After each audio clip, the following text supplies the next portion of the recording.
What's up, everybody? I'm back with another episode of the Keep Going podcast. Today's guest is Nate the Nomad.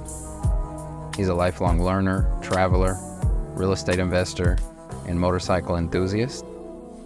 I came across him on Instagram. We had mutual friends, and he was motorcycling across Eastern Europe through Kyrgyzstan and other countries like that. I said, hey man, one day when you're back in the States, we definitely need to do a podcast, thinking that it was so far in the future.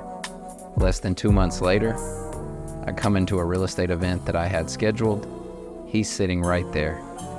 We met 2 or 3 days later, and we were able to have an amazing conversation. I think it was meant to be. Nate retired from real estate at 26 years young, growing his multifamily portfolio and really focusing on what retirement looked like for him. He then headed south on his motorcycle over a decade ago, traveled all through Mexico, Central America, South America, and has since went all through Europe and many other places around the world. He's a source of information. He talks about the benefits of travel, why it's so important to expand your worldview and be present while also handling business. He was able to escape the rat race and created a life for him that some only dream of. But through love, consistency, and action, anything is possible. Nate, I appreciate you so much for your time, and I'm blessed to have you in my life now. I hope you all enjoy this episode. Enjoy your time abroad, Nate. I know you got a big trip planned. As always, keep going.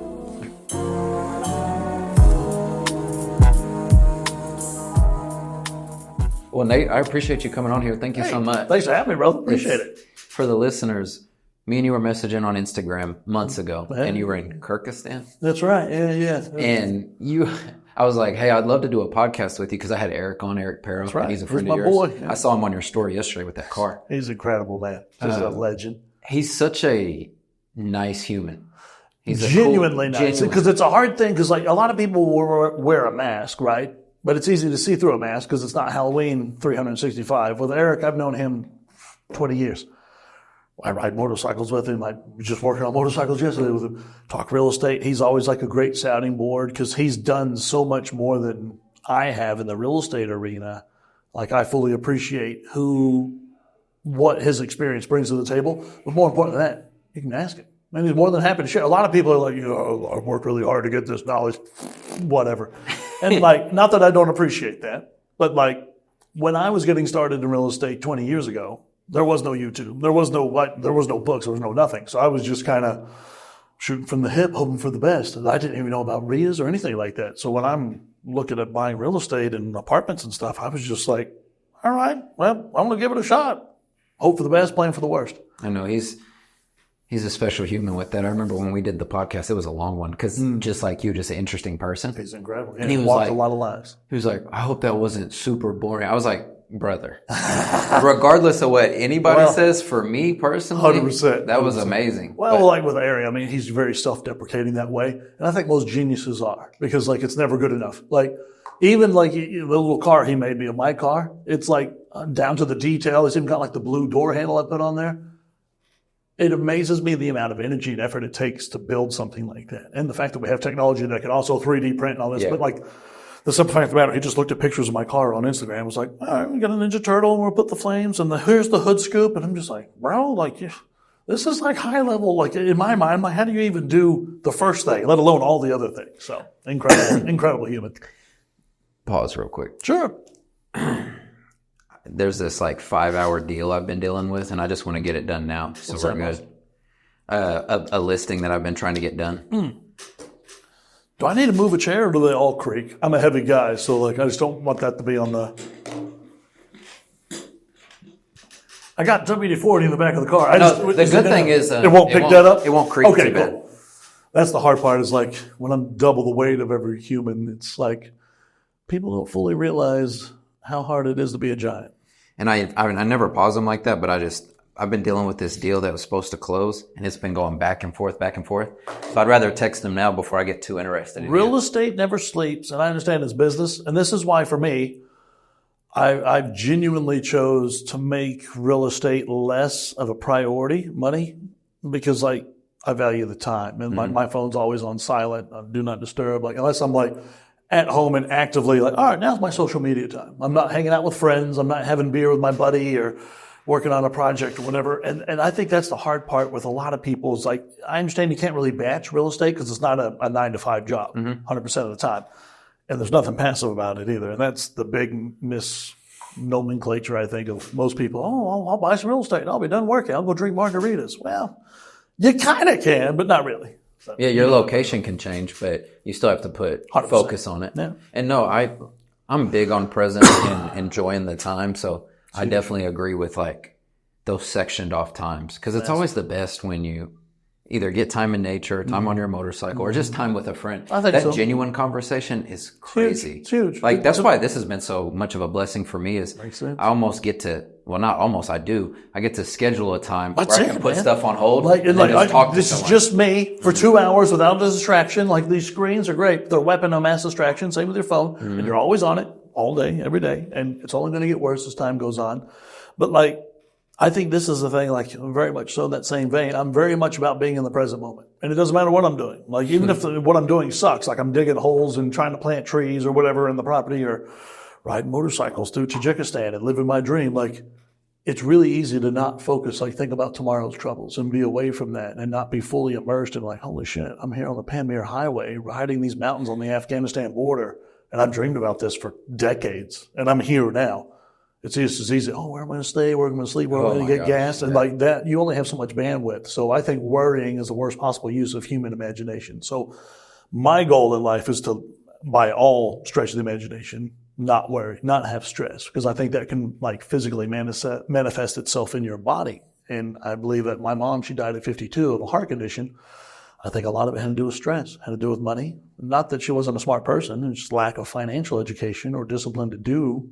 Like if you know you have X amount of money and you're spending Y and Y is always larger than X, like you don't have to be a rocket surgeon to realize like you can't do that very long. So that was always, I think people come in and out of your life to teach you lessons. That was a great lesson my mom taught me inadvertently is like, a good example, having a budget would have solved 99% of her problems.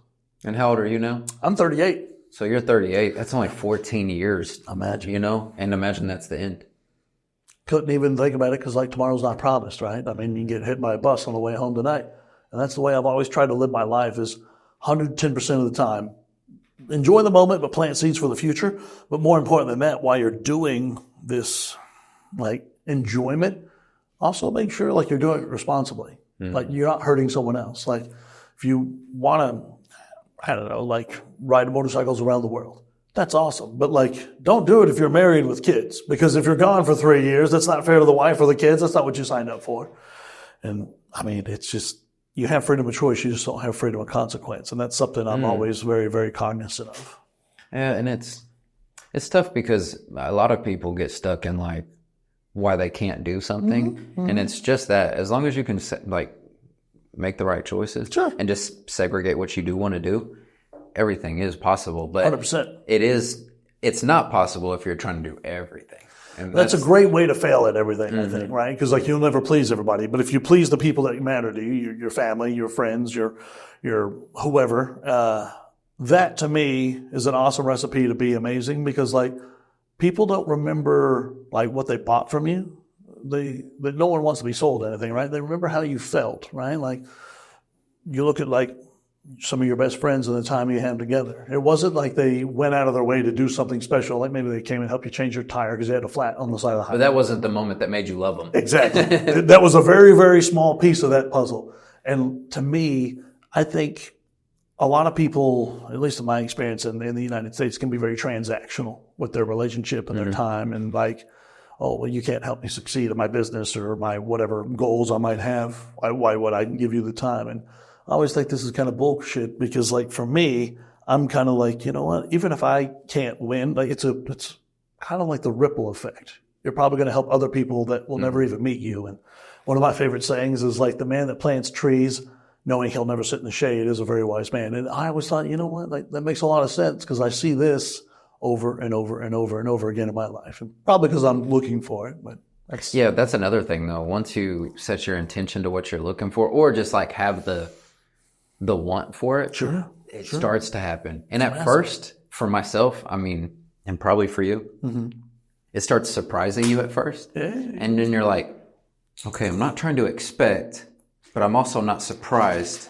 Yeah. So that's always a weird balance too. That's it. Like, You're like, you don't want to being anticipate, grateful. right? Yeah. Because anticipation is the mother of all heartache. And you're looking at it like, come on. Like, and then I know this is the hard thing is I really believe a lot of people overestimate what you can do in a year, but they underestimate what's possible in 10 years because like that consistent and persistent effort is really how you win wars. And like when you're looking at that kind of stuff, most people in America, for example, they join a gym on New Year's. And then by February, no one's there. So probably the best time to buy a gym membership is February 1st, in my mind. But it's because you're doing it for the right reasons and not just, I'm on the bandwagon or something to do. Bro, I've got 2 things to tell you that Hit me, right drop on with drop that. me out. And it's so funny.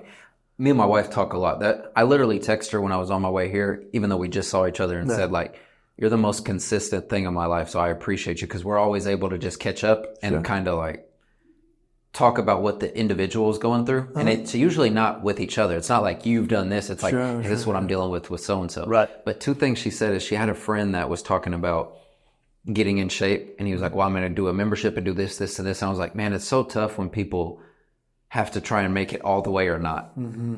That middle ground where you can just do a little bit every day, even if it's 20 push-ups a day, but you did it for a year. Right. Like You'll be jacked. it's such a difference because I think real estate actually taught me that better than anything because even if you do nose to the grindstone, you're just like on it every day, it still takes time. 100%. So I noticed that. And then you had mentioned like people not slowing down to be in that moment and thinking of like, where am I going to stay? Where am I going to do that?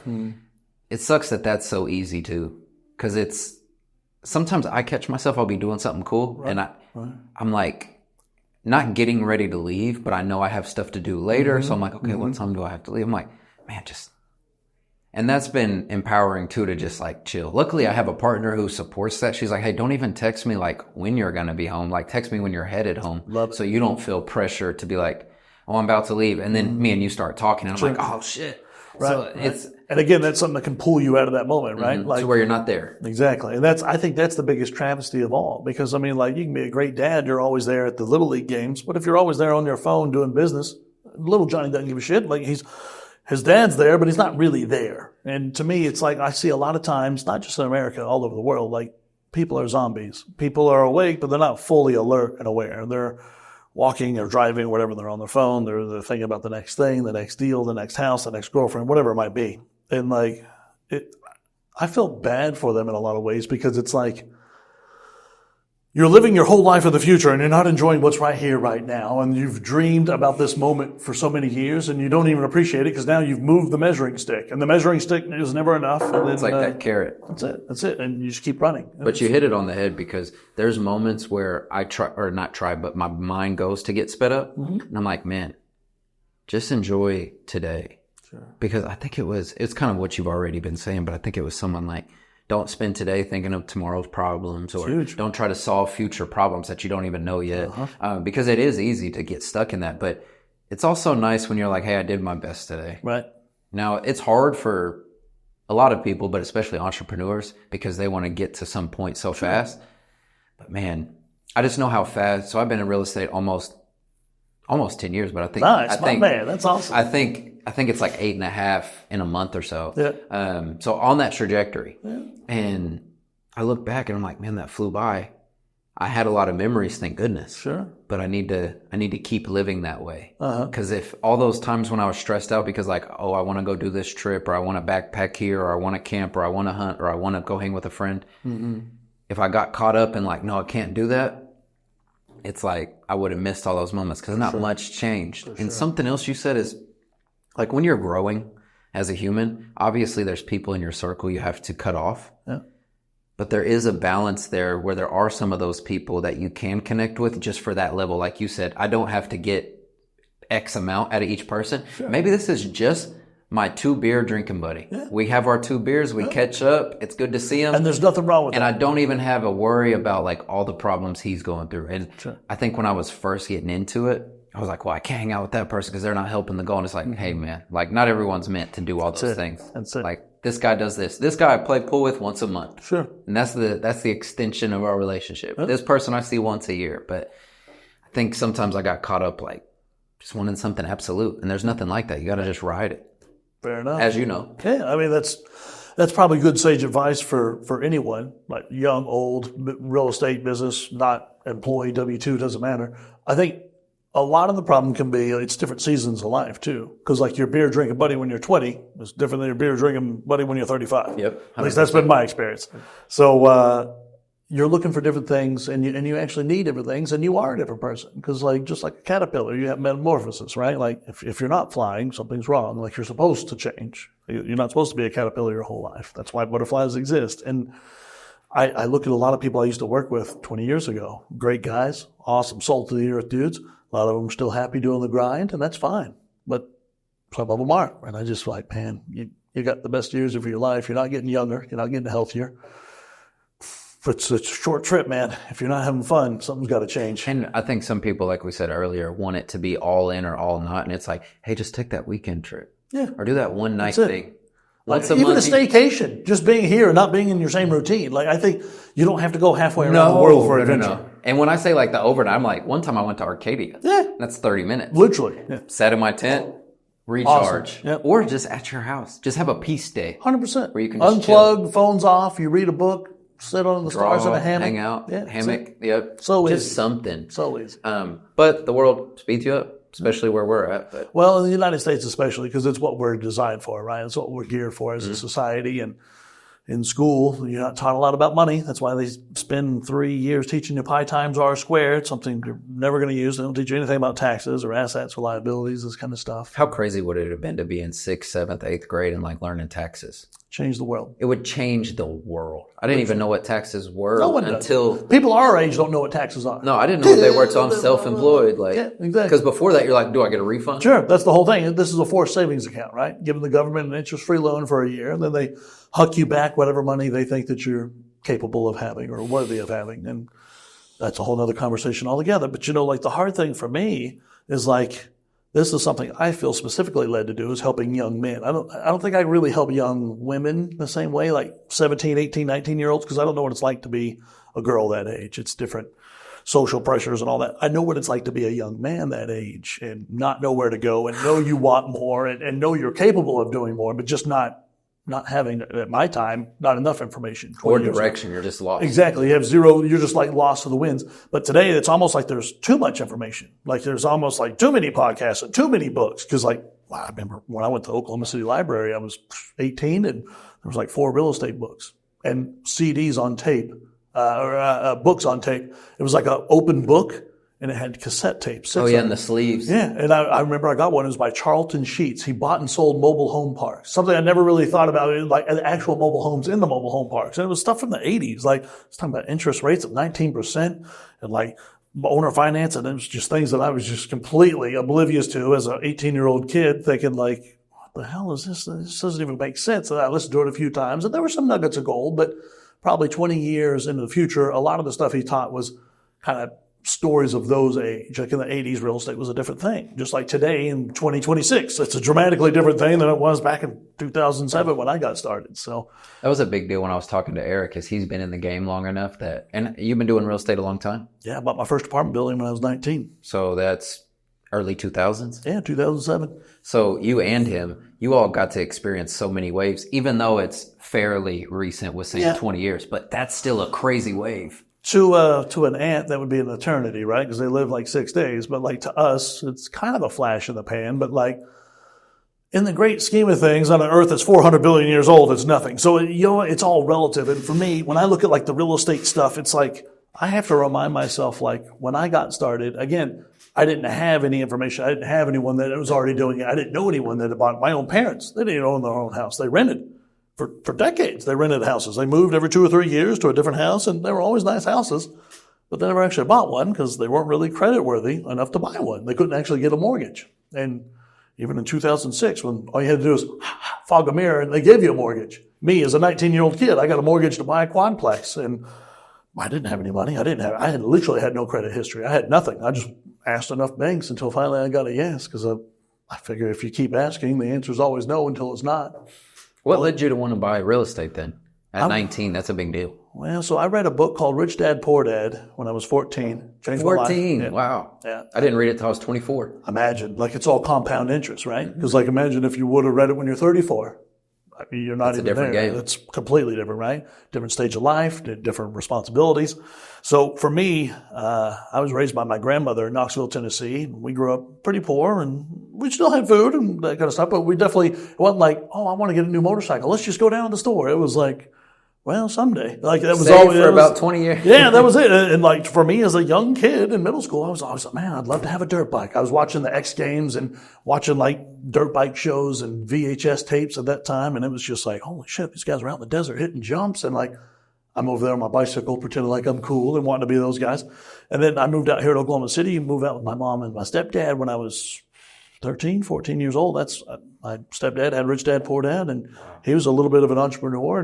He taught me a lot about that kind of stuff and what it was to be a man. But I remember reading that book and thinking, like, this is making a ridiculous amount of sense. Like, why wouldn't more people sit down with their children? But obviously, I think everyone knows what you should do. Everyone knows you should go to the gym 3 times a week, for example.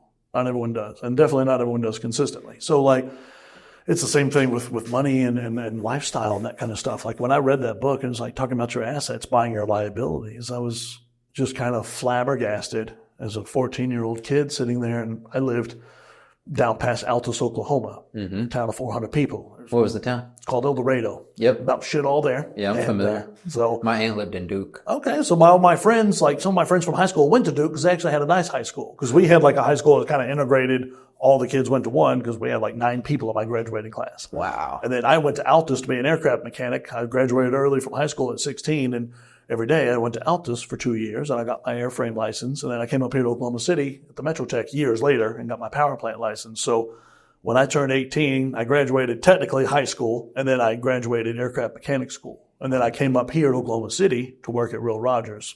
I didn't know that. I came here to Oklahoma City and started looking for jobs, and I went from making $5 an hour at the grocery store in Quanah, Texas. That was just across the Red River. And it made more sense to me to work there as a kid because I didn't have state income tax in Texas. So I'm like, yeah, I'm big baller, no taxes. What do you got? Probably send me $200 a year. But if you ain't got it, you ain't got it, right? And probably smart, I would have moved to Altus and just went to school there and not drive 30 miles a day. But Altus is more expensive than El Dorado because there's nothing in El Dorado. So you could rent a house for $200 a month or $150 or whatever it was.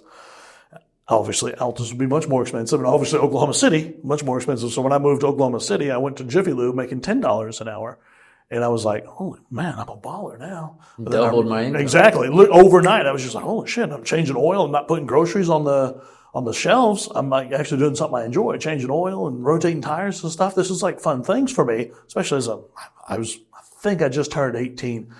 Or maybe I was still 17 because I had to be 18 years old to have my airframe and power plant license for the FAA. And I think I turned in August was my birthday, and I think I graduated in June or July. So I had to wait, like 2 or 3 months. So I came up here, I'm working there, start throwing my resume out to all the airports, Wiley Post and whatever, and Will Rogers would call me up, hey, come in for a job interview. Show up, and they're like, oh, do you have any experience? I'm like, yeah, I've worked on some planes down in Altus. I was trading aircraft mechanic time for flight time. So I'd work like 10 hours, like doing bitch work, like cleaning the brakes and doing little odd jobs like sheet metal and stuff for like the guys that were more experienced. So they didn't have to do the crap work, like kind of like changing the oil. Like it's not a hard job. You change the oil twice, you're a master of it.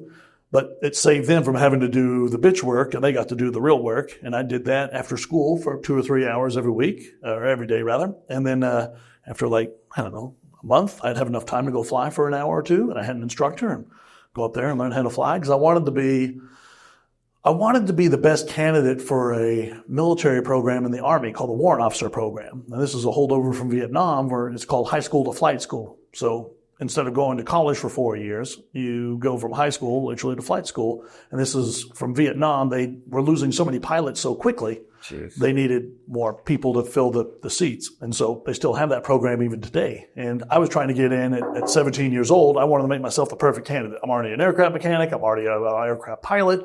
And I got selected in the first round of choosing because you have to go in front of a panel of judges. It's like 6 people, and you explain why you'd be a good asset for the military, and they have to hand select you. And normally most people take 2 or 3 times to do this because like they're nervous, they don't really have anything to offer, and they're an 18-year-old kid.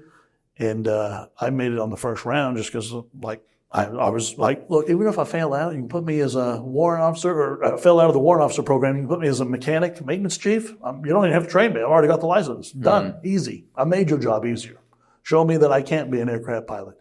And that was the whole thing, because I'm not a smart guy. Like, I didn't score very high on the ASVAB, the normal SMART test, but like for flight, I've scored in the top like 1% of the nation. Also for the actual test. Yeah, for the actual flying of planes, because I'd trained it, I'd done it. Like, I mean, it was an easy test. It's like, oh, if the plane is flying east and it turns 27 degrees, what direction? Like, this is simple if you already had the training, but if you have never done it, it would be fairly complex. Mm-hmm. So for me, it was like, this is kind of like day one stuff they're asking. Like, I just, thinking about it logically, take my pencil and fly the thing and visualize it in my mind. That was easy. But I couldn't read until I was in the 4th grade, so I'm definitely not like an over-intelligently person. I don't know what a past participle is. I can barely speak. I don't even know what that is. No one does. Oh, thank goodness. And that's the hard part, right? Because like for me, you don't need to like know these things that they'll teach you in school to be wealthy. Because like, I'm a freaking idiot. But like, when I look at the great scheme of things, if I was really money focused, I'd be a decamillionaire by the time I was like 25. Because it's such a different thing making money than what you're taught in school. Because in school, they're teaching you to be a great employee. They're not teaching you to be a great business person or a smart person with your money or even how money works. And I think that's by design. Yeah. If I was a gambling man, I would say they want people smart enough to work machines, not smart enough to question why they work the machines. Mm-hmm. And so this was always something in the back of my mind that I thought about. And again, why I feel led to work with like young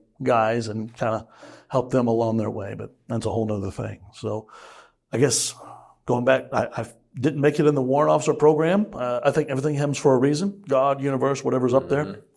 I'm just along for the ride. I don't know what's happening. But like, I think they had their quota for that year. They needed 600 pilots, whatever it was, and they already had it. And they're like, oh, well, you can try again. I was like, well, I'm not good enough this time. I don't want to waste another year because it's like you have to wait. They do batching that way. And I was like, oh, by that time I'll be 20. And I'll be doing something else. Yeah, I literally will be moved on to the next thing. That was like my whole thing. I was very young and hungry and passionate and motivated. And I remember even me, I'm 6'5". I got a waiver for being tall. I went down to Lawton. They set me in a Black Hawk. That's the helicopter I wanted to fly because after the military, there's a million jobs waiting for you. If you learn how to fly an Apache, not that it's not a cool airplane, but like, as far as helicopters goes, there's not many attack helicopter jobs when you leave the military. Even though you have the flight skills and the time behind the stick, if you fly like a Black Hawk, you can go work for a news company, a police department, oil company, whatever. There's a million jobs for that kind of stuff. So that was my idea, was go serve the military, do 10 years or maybe retire. And then even when you retire, you still have an asset, a job that you can do, and it's something fun. But I think as I was getting older, 18, 19, I was like, I don't really want to do this forever. And I'm not really cut for the military because I'm not great at like, I have a real problem with authority, and following orders is not really my forte. It's not yeah, and you don't want to do something forever. They always make it seem like it's forever. I was talking to a 22-year-old the other day, and he's like, yeah, I'm about to join the Marines and I want to do 20 years. I'm like, what? I'm grateful for the service, but how do you know you want to do 20 years?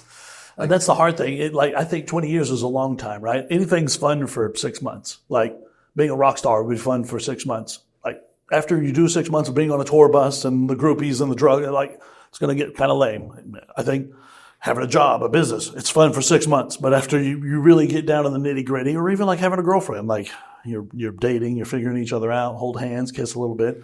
After 6 months, then it's, fuck you, and then all this kind of stuff. So it's like, is it going to work or not? And not even just with the girlfriend. That's it. With life in general. That's it. And you change. The situation changes, the girl changes, life changes. Like, it's a constant state of flux. And it's a hard thing to say you want to do something for 20 years. Because even me, I love riding motorcycles. But I don't know, maybe in 3 years, I'm like, yeah, I've done it. I'm done. I don't think that's going to happen, but let's just say it did. And now I don't want to travel internationally full time. That's probably more accurate because it does suck. It's not easy. And so when you're on the bike and you're at max bandwidth, trying to figure out where you're going to stop, where you're going to eat, where you're going to get gas, what are you going to see, where you're going to sleep. Like, there's just so many things all the time. It's just like having a job. You have to take time just to sit in a hotel once a week, twice a week, whatever, and just veg out, watch a movie, eat some popcorn, read a book, and just don't think. Just, all right, here's a local restaurant across the street. I can go there for lunch. The across the street is always a game changer. 100%. We were somewhere traveling one time and it had been like a flight plus a 2-hour train. And we get to our Airbnb and I was like, oh, there's a restaurant right across the street. Came over. We were able to walk across, eat, and go back to bed go to bed within like no time. And it was a great recharge. As it should. You don't want to decide every day. No, it's too much, man. Humans aren't designed for that. It's not what our brain is. It's not designed for it, and it's not really capable of it. Because at some point, you're going to hit a wall. And it's just like mental fatigue. And I think this is a problem a lot of guys come into, like with motorcycle travel. They want to go conquer the world and ride around the planet in 3 months. And you can do that. It's just, to me, that's not fun. Because all you're seeing is the highways and the gas stations. And you're not really seeing anything along the way. But more important than that, like, you're constantly on the bike. And when you're on the bike, that's also dangerous. You got to constantly scan and look, and you don't pay attention for 3 seconds on a motorcycle, it's game over. Like, it's really easy to die. There's a reason why you wear a helmet, jacket, gloves, all this. And it's crazy too with the traveling in general, not just motorcycle travel. But when you do go slow, that's how you get into a conversation with somebody. And then they're like, oh, I remember when I told you, I know you don't go to the UK, but I had went. And my wife had a friend, so she went to go do something. And she's like, hey, you got like 4 or 5 hours, like figure out what you're going to go do. And I was like, perfect. Love it. I'm very easy to please. Sure. So I'm like, okay, there's a pool hall. So one night I did a pool hall, easy. But the day she had left during the day, I literally pulled up Google and was like, where do they play basketball in this town? And they were like, I saw these comments, this park. So I go over there, ask if I can play. They say, cool. Play. The next time I go, I play with those guys again. The next time I go, I play with those guys again. And that's like a 3-year journey already. That's awesome. Like, do I spend all this time with those folks? No. Sure. But I wouldn't have saw that if I wouldn't have slowed down. If I would have been like, okay, let me go have lunch here. Let me have a drink here. What am I going to do? It's like, just do something you would normally do or talk to someone that maybe you wouldn't normally talk to. Agree. And see what's available. Well, the Blitzkrieg didn't work out well for the Nazis. Like, this is a lightning war, and they went across Europe really fast. I think it's no different with people traveling. People want to go across Europe in a month, and, we're going to have coffee in Italy and go to Spain and try the ham. And it's like, okay, but that's like a lot of time not doing things in that country. That's a lot of times to get to that place. You're just passing through, and you're like, I went to Italy, I went to here, I went to here, I went to here. Check the box. And there's nothing wrong with that if that's what you want to do. Again, like, there's no way to travel wrong. That one doesn't fit me. It's not for me. I have met people that have done that, and they are satisfied. And I think for me, like here in America, we have very limited amount of time off, right? Like most people have 2 weeks off a year. Yep. Whereas like our friends in Europe, maybe they have 6 weeks rather. That's a difference. That's a dramatic difference, because if you have 6 weeks, you can fly to India and you spend a week getting unjet lagged and go see the Taj Mahal and go to the Himalayas, and like you can travel that way. If you have 2 weeks, by the time you got to India, you're still jet lagged, and then you go see the Taj Mahal, you go to the Himalayas, you're not enjoying it because you don't have time, and then you already have to come home. So I understand in our American society where flying down to Cancun and sitting in the hot tub and drinking a margarita, that has a place. And I think that's a great place because you get to break the routine, you get to have a beautiful beach, enjoy time with your family. Anything. Exactly, that's it. And just relax. There's these 4 restaurants here. That's it. And like, what are we doing tonight? You want to eat pizza or you want to have seafood? That's the biggest decision you're going to make. And I understand why those places exist, but you wouldn't want to live there for 7 months. That would be hard. It's fun for 7 days. But 7 months across Europe, that's a blast. Incredible. Some might say life-changing. I would say 7 weeks is life-changing. 100%. Our first trip was I say only, that's so bad to say, but ours was, I think, 22 days. And it felt so good. You can't say only, because comparison is a thief of joy, right? Yeah. Like, most people don't have 22 days off a year, let alone a consistent time. It was such a blessing to where I was like, anytime we go to Europe, I will not travel any less time than this amount. I'll do more, sure, but it has to be at least 3 weeks, or in your case, months, or whatever it is. To me, it doesn't make sense to go somewhere for less than a few months. Mm-hmm. Like, if I'm traveling, you want to feel it. Well, I mean, like, for me, what I found is like, when I first went to Europe, I did the Blitzkrieg tour. I got the Euro-Rail pass. I went through and I was like, I want to see everywhere and see where I want to come back to. That was like my initial thought. I was 20 years old. And that was kind of my idea. It was like, I don't know what it's like in France, so let's give it a shot. And then I happened to show up on France in Paris, and it was their Independence Day, July 14th. I had no idea because I don't do any research because I'm an idiot. I think it's just me and you off the cuff. Yeah, you don't have to know everything. I don't want to know. I don't want to have a preconceived notion. Like when I went to India for the last 3 years, before I went, I knew nothing about India. Like I had a few Indian friends that live here in America, And I've been to an Indian restaurant over there on 23rd and Classen. And now I went back to that Indian restaurant, like, since I've been back home after 3 years. I'm like, I've been to every place on this wall. Holy shit, that's at Rogerstown. Like, it's just, it's cool that way. But, I mean, going back to, like, the travel stuff, like, I remember I only had 30 days, I think, is what I had to go to Europe. And so I spent, like, 2 or 3 days in each place. But then I was like, after, like, 2 weeks, I was kind of getting burned out on being on the train. So I just said, you know what, screw it. I'm going to enjoy where I'm at. And I just happened to be on Paris. And there I am in Paris. It's the Independence Day. There's the parade and the planes flying over the arch and all this stuff. And I was just like, holy crap, this is incredible. And like, just happened to meet a cool dude from Spain. He's like, hey, I'm going to stay with my friends. His wife Mexican, his husband's French.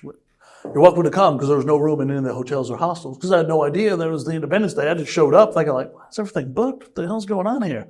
Well, tomorrow's the big day.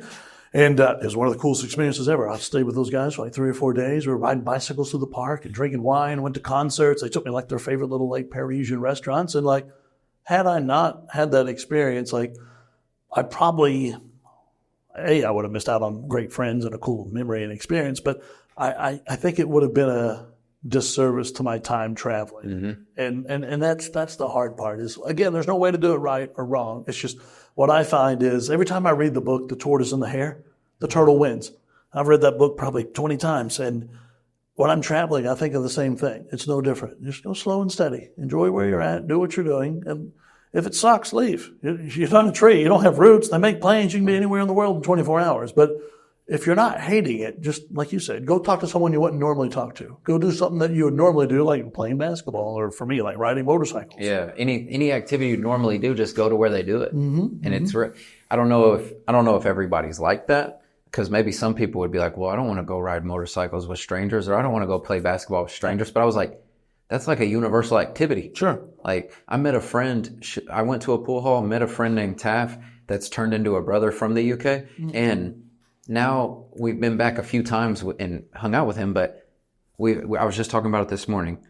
We've had multiple days of full day hiking. We've eaten at cafes quite a bit. We've had 2 nice dinners at his house where his Somali wife cooked traditional food. Incredible. And there's like these, and even if you just want to count it, there's like these 10 or 11 experiences. I'm like, dang, if I would have just talked to him and then just left it alone, I would have missed out on all of this. 100%. And that's one example.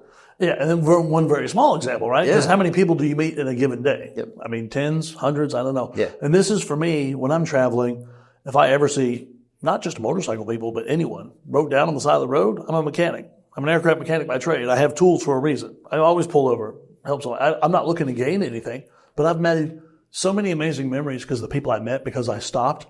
Like, I remember, this is last year, I was in Uzbekistan or something, and we're going up this pretty big hill. It's kind of like a pretty tall mountain. And I see. Is that like gravel? It was pretty rough. It wasn't like, it was paved, but it was probably paved in the Soviet Union days. So like it's not what I would describe as a high speed road. And the hard part is really like out there, there's just, you don't know when the next person's going to come by, right? Because you're in the middle of nowhere. And so I pulled over. Hey, how you doing, buddy? He doesn't speak a word of English. He's Uzbek.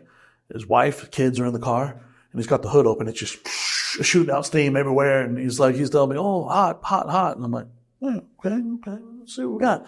I go in there and I use Google Translate, or some like these kind of apps and stuff like Google Translate. You download offline language packets, and it doesn't work 100%, but I'd say 80%. And it's a lot better than me looking in a book and trying to be like, we have the radiator, or whatever. You just speak into it, and it'll speak back in Russian. And so I'm asking him, okay, well, have you fixed anything, or what's going on? It's like, I just went to town. We put a new radiator in the car because it was giving problems. Yeah, okay. Gives you somewhere to look. And radiators, they have rubber hoses that go to it. Well, they didn't put clamps back on the hoses. They just put the hose in place. So as it got hot, shot off. And like, this is a fairly simple thing, but if you don't know anything about mechanics or cars, it probably is not simple. So, okay, well, we'll get you back. What'd you do, just zip tie? Yeah. Went out to my bike, got some zip ties out of the bag, put the hose back on, put 2 zip ties on both hoses. I was like, look, I show them a picture, like, we need to get these, but well, in the middle of freaking nowhere, like, there's nothing here. Do this next time you go to town, these will get you home. But in the meantime, it didn't have any water because the thing shot off, right? Yeah. So we all took turns taking a pee into the radiator. Me, the guy, the wife, the kids, like everybody pees into the radiator of the car because there's no water. Yeah. And this is a hilarious memory for me because like as a family, we all peed in this guy's car. And you're the stranger. Yeah, and like they're just like some random giant gringo that shows up, and they're just like, "Thank you, my brother. Come to our house." I stayed with those guys for like 2 days. His wife made me dinner, and we got to go. Like he showed me like his sheep, and he's a herder. He's got like 400 sheep, and he's out there with his like mountain dogs doing sheep stuff. And I was just like, "This is pretty rad." And again, it's an experience I never would have had because I was too busy trying to go to the next place or whatever. Stop. Peeing in a radiator. Imagine. And it's a hilarious memory for me looking back. That's like so great. The whole family. Like I wish we could make that the family Christmas card. We all peed in the radiator. Well, what's funny is now anytime you ever cross paths with them, and you may never, but if you did, Anything's possible. anything's possible. But when you do, it'll be like, My man. Like- what if he walked in right now with his fist bump because we all knew? because you all knew. Yeah, Like that's cool, man. You know how much closer we are? Like we peed in a radiator. That's And hilarious. I think those kind of memories are worth their weight in gold because when you're on your deathbed looking back, you're not going to give a shit about your bank account, your fucking clothes, none of that. that'll be a funny one when you're like old and grumpy. Yeah. And you're like, Sitting on the front porch smoking cigars. and you're just like, dang, I pissed in this radiator in Russia or whatever it is. Exactly. They're like, no, you didn't. You're like, yeah. Go look at my Instagram. I'll show you. It's hilarious though, because I mean, like, really, I mean, that's why I take so many pictures and document everything. It's because, like, that's a normal Tuesday, and it's really hard to file that away, like in the cranium, because, like, again, we only have so much bandwidth. But that's why God invented Google Photos and cloud backup, and even our phones. The phones have such good cameras today. Like when I first started traveling, you had to have like an actual point and shoot camera, and even that was like mediocre. But I remember like hiking Inca Trail down to Machu Picchu for 7 days. I met some guys in a bar. They're like, hey, our friend got altitude sickness. He can't do the hike. We've been training for like 7 months to do this. I was like, oh, man, okay. Yeah, at that time I was in pretty good shape. I was working in Iraq and Afghanistan, worked with the militaries, living with the Navy SEALs and like those dudes. I'd go train with those guys for like 30 minutes. They were there for like 4 hours. I was just like there for their warm up as like my exercise. You're like, that's plenty. I'm like, dude, these guys' arms are bigger than my legs. I don't have any business being in here. You guys rock. I'm out of here. And I remember like I showed up the next day in Machu Picchu Inca Trail hike. Everyone's got these giant backpacks. I got a little Camelback. It holds like 2 liters of water. I put 2 bottles of champagne and an extra T-shirt in there. I'm like, I thought we were hiking for like a day or two. No, this is a 7-day. I was like, wow! Like, okay, but we're going to stay in hotels or something? No, we got tents. I was like, I don't have a tent. They're like, it's okay. We'll figure it out. So we're hiking, climbing. Like half of them are from America. They lived up in Kentucky, in Louisville. Also from your area. Yeah, my neck of the woods. I imagine being on the other side of the planet, meeting these guys, and they're all super cool, super chill. We're busting jokes, and like I'm sharing the tent with like one of the girls, and like it was just like a very organic, real experience. And then we're making the Machu Picchu. It's Christmas Day. I brought out a Christmas hat, like a Santa hat. We're drinking champagne, and like the girls from the Salute. Oh, you got me. That's how you do it. You got me. And you can't sneeze if your eyes are open.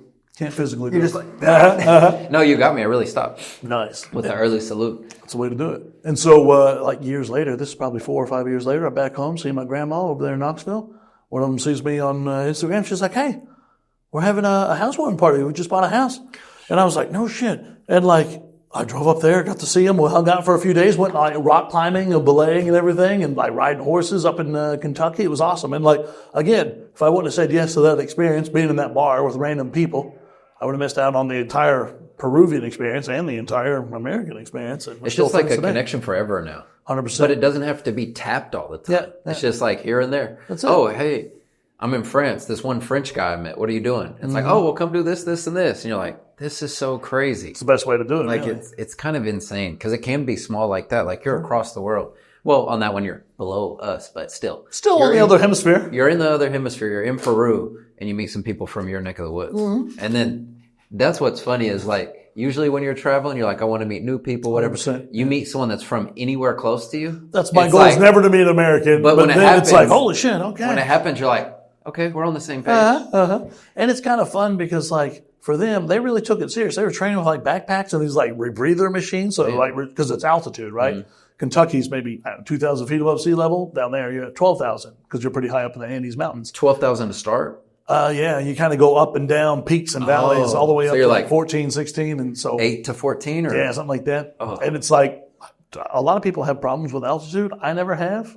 knock on wood. Do you get winded or no? At that time, I was in really good shape, so there was no worries. Like probably today with an extra like 20 pounds on, I'd say I would be a little slower because I'm not hitting the gym like I was. But you don't get like the sickness, like the headache. No, for me, I think like I just drink a lot of water and I get good sleep, and that makes a big difference. Like with altitude, most people don't because they don't understand like at 12,000 feet, walking up a simple flight of stairs is a lot of work compared to here in Oklahoma, we're 1,100 feet. So like when you go 10 times an altitude, it's not just 10 times the work. I think it's actually exponentially more because it's continual. Even when you're sitting, you're still struggling to breathe. Your whole time is like depleting. So it's not take me through. I'm interested in your real estate, obviously, but I'm just open it up. It Pandora's seems like box.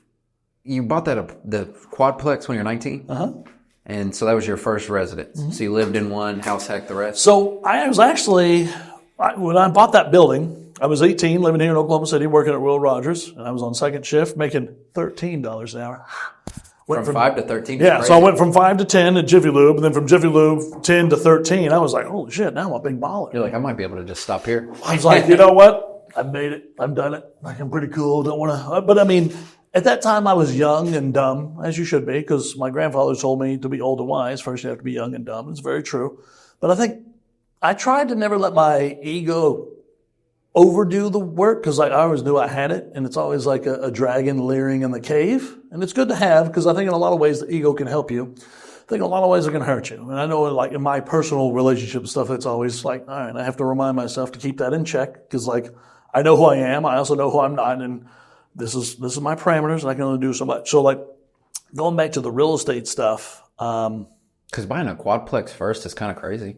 To me, it was crazy not to. Like, I look at people buying single-family houses, I think about putting a gun in my mouth. I've never looked at a single-family house before.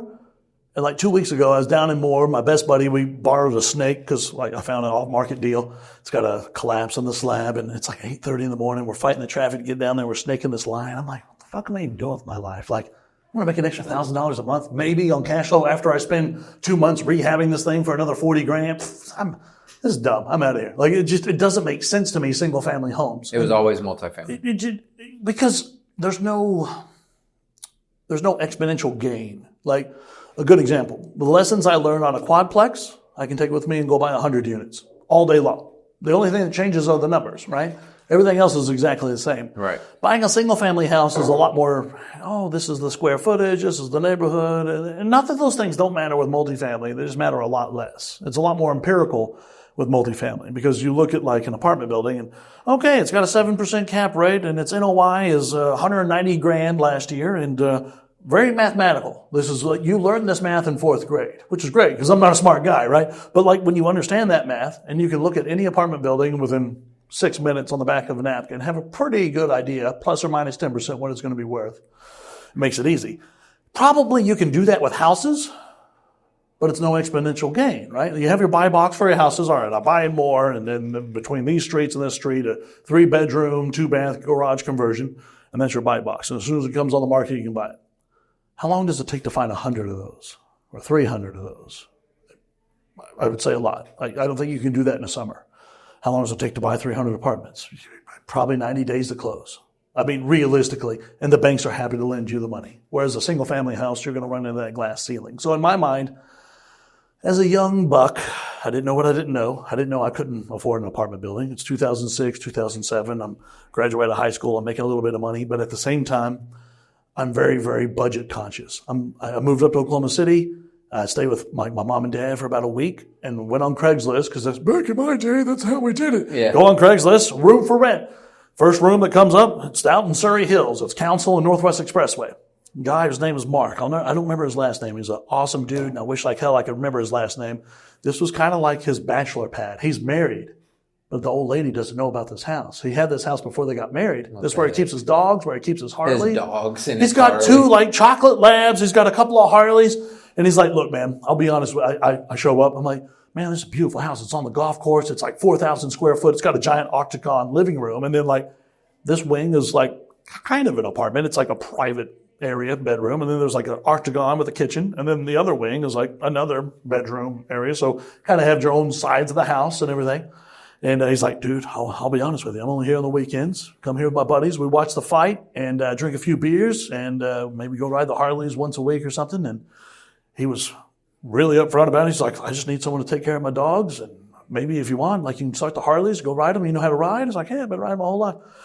Yeah, take the Harley to work, whatever. Just leave me $200 a month, put it in the kitchen cabinet or whatever. And if you don't see me for a month, it's okay. If you see me 3 times a week, that's also okay. It's like, dude, no worries. Like, I'm working at the airport. I'm on second shift.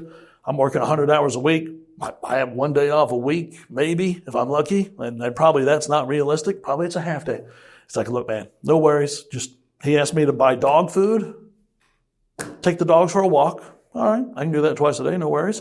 Dog food, I don't know, it's $50 for enough food to feed those bastards for a month. And I'd ride his Harley on occasion. I didn't want to put a lot of miles on his bike or anything, but I thought that was really cool of him. And I lived there for a year saving money. I was just like so stoked on buying apartments. I drove a different way to work every day. So I'd come down Northwest Expressway, and then, I don't know, you have like Council and MacArthur, and you go and down, and down. I'd just take different roads south to the airport every day. And I had a giant map of my car. This was before Google Maps and GPS. Probably TomToms and that kind of stuff existed, but they really weren't like prevalent. So I just had a giant city map. I had like a couple of Sharpies, and I'm highlighting different areas I like, and I see some different neighborhoods. And it probably took me about 6 months, I think, of driving and saving, of course, because I'm working the whole time.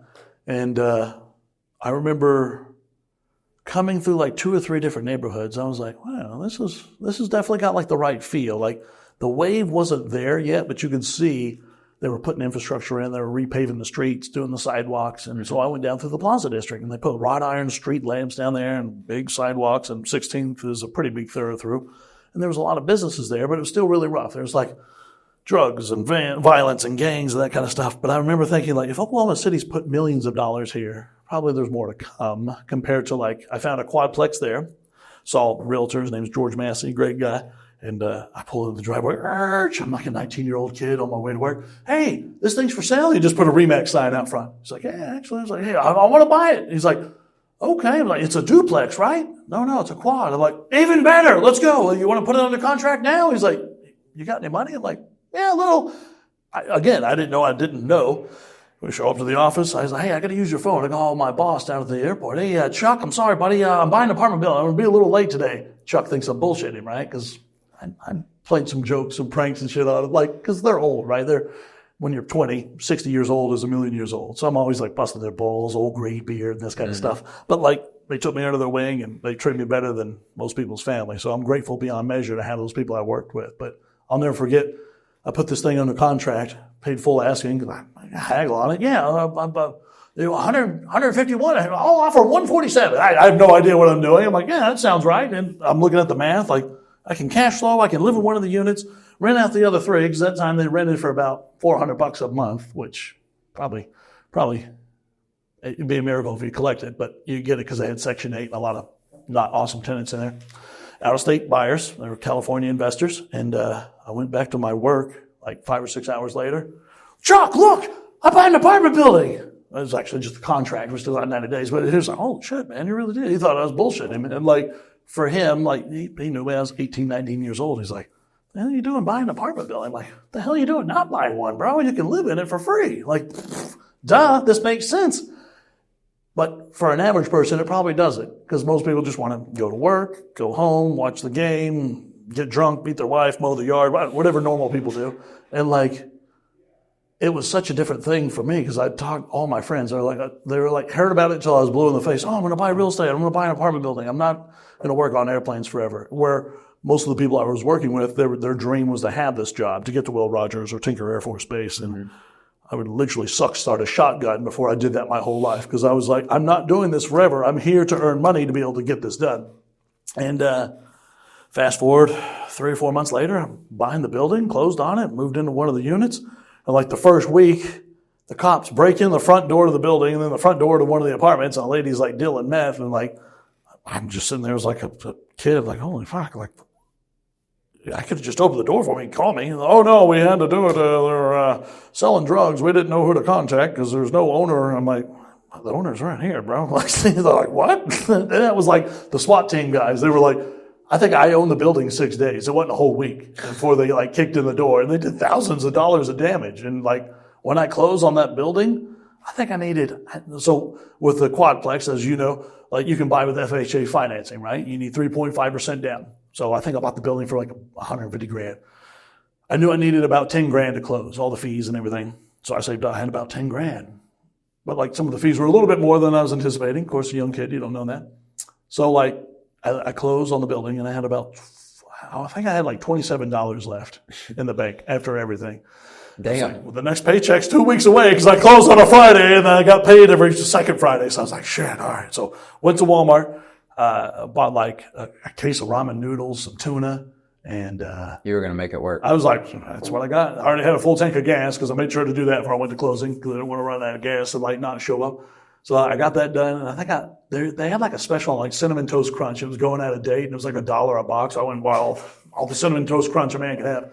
And I'll never forget, after like a week and a half or something, my buddy, his name's Travis, he's like, dude, like, you just been eating ramen every day for like a month. What's going on? You're all right? I'm like, man, I just bought this apartment building and really kind of screwed. I don't have any money, and this is all I got. And he's like, here, swap me lunches. And I'll never forget, like, he's like, man, like, this is crazy. Like, you don't have enough money to fucking pay your bills and shit, but like, you own an apartment building. And for him, he's like, I don't know, probably my age now. I'm 38. So he was about that age at that time.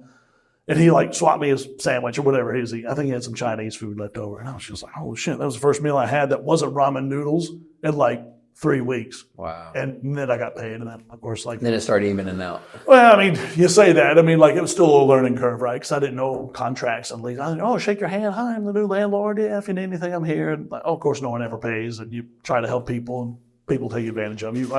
I lost more money in the first few years of owning that building than paying the school to go to Harvard, for example. Because I think Harvard's about $79,000 a year, or at least at that time, for a semester.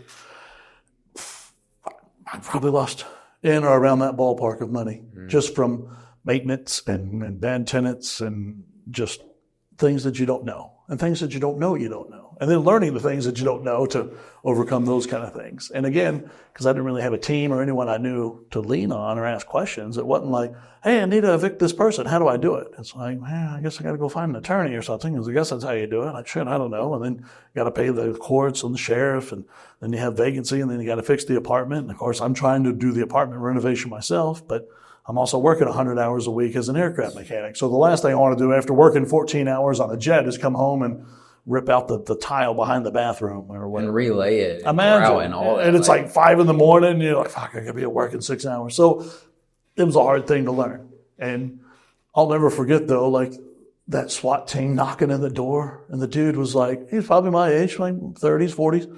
You're the owner? And like, I'm like, yeah, motherfucker, all you had to do was tell me I could open the door. And it would have saved me thousands of dollars of not knocking in the front door and this, like, because they use like I don't know what you call that, battering ram It's like thing. a ram jack or, yeah. No, I think a battering ram. That's what I'd call it. It's medieval style because it came in and it woke everyone up in the building because they weren't quiet about it. It was like, pop-pow, pop-pow. I was like, what the fuck? I come out there, I got a 12 gauge. Who the fuck? And then I see they all got guns. I'm like, I'll land this here. Hi, guys. I'm the owner. And they're like, get on the ground. Because, of course, they don't know who anyone is in the building. And I think that was not a week after closing. It had to be like 5 or 6 days. It was not like 2 months into the thing. And, yeah, that was a learning experience to say the least. And then you just started diving into buying more over time, I guess? Well, so like the idea for me, I always thought about it this way. You can have quantity or you could have quality. Yeah. And there's nothing wrong with either strategy. It's just different, right? I think you have different problems. So I looked at buying much more property, and I've always looked at buying 100-unit buildings because it doesn't make sense to me to buy 20 or 10, right? In some ways it does, in some ways it doesn't. So again, going back to like being a kid and being young and hungry and financially motivated, because in that time I was very, very broke and just I only knew how to change my time for money. I did pay for aircraft mechanic school by flipping cars. Like I'd buy like Toyota Corollas with a blown head gasket or water pump, buy it for $200, repair it, drive it for a week or two, sell it. And then that's how I paid for aircraft mechanic school. I just bought and sold cars that way. I was already a mechanic. I already figured why not use that skill set. And I love to wheel and deal and haggle. Of course, this is before Facebook Marketplace. So I'd go on the newspaper, look in the back classifieds. Yeah.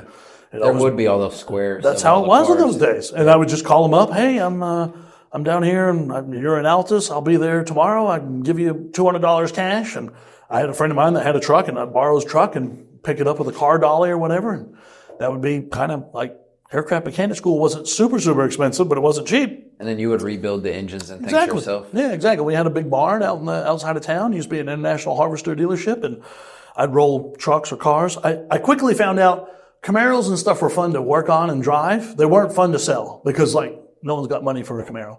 Everyone's got money for a 4-door family car. Single mom, a kid going to work, whatever. Especially like a Corolla that's exactly. dependable. Super, like all you have to do is change the oil. And I would buy these cars. They were pretty rough. And like I remember probably 3 or 4 of them had a blown head gasket. It's one of the most common issues because it's hot here in Oklahoma. Take the head off. I knew how to fix it because I had a Haynes manual, and I had a machine shop that could plane the head for me real cheap because he was a local guy. He's a friend of mine, just did it in his off time. Because that's usually the hardest part about the rebuild is having someone good to do that part, right? Exactly. Like right? the boring and sure. all that. All that kind of stuff is really expensive. But I had a friend that just, hey, dude, in between jobs, you got 3 hour or whatever, like just do it when you can and let me know and I'll come pick it up, pay for it. And he was a cool guy. I was paid him in cash. And that was 2006, 7, something like that.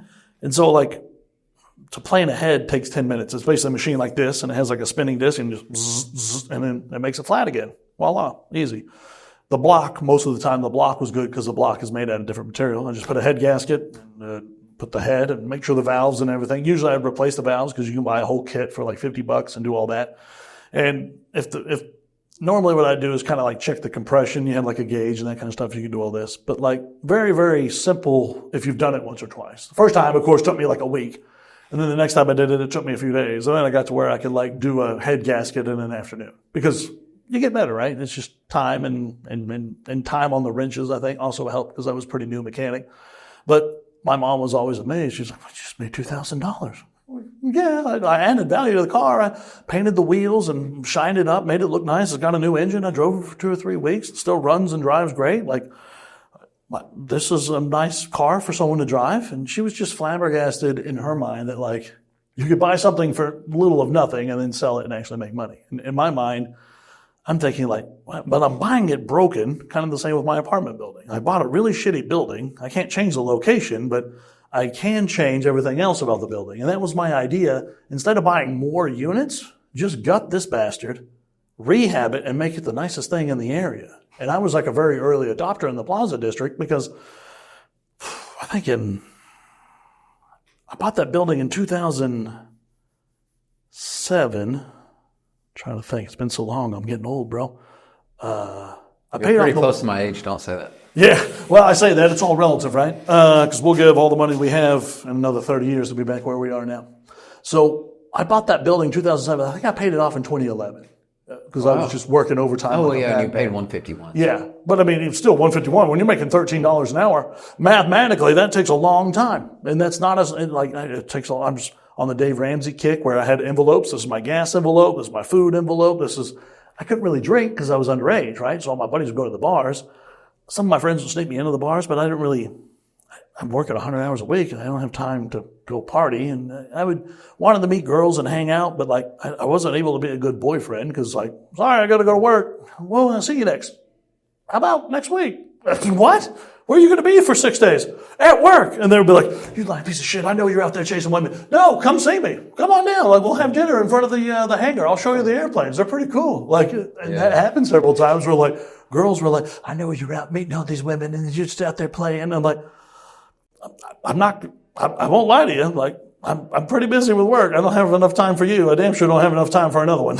Yeah. It was just always kind of that way, right? That's still remarkable to pay it off so fast. Well, I think, again, you underestimate what you can do in 5 years. You overestimate what you can do in 5 months. And so in 5 months, I was thinking, oh, man, I'll make all kinds of progress. No, I got my dick knocked into the dirt several times. It was just like, all right, I guess do I just burn the place down and collect insurance money? And even that, I'm still going to lose a crap load of money. So what do I do? And in my mind, I was like, just keep going. Just like you were talking about, just keep going. And it's so easy because, like, that consistent and persistent effort wins all wars.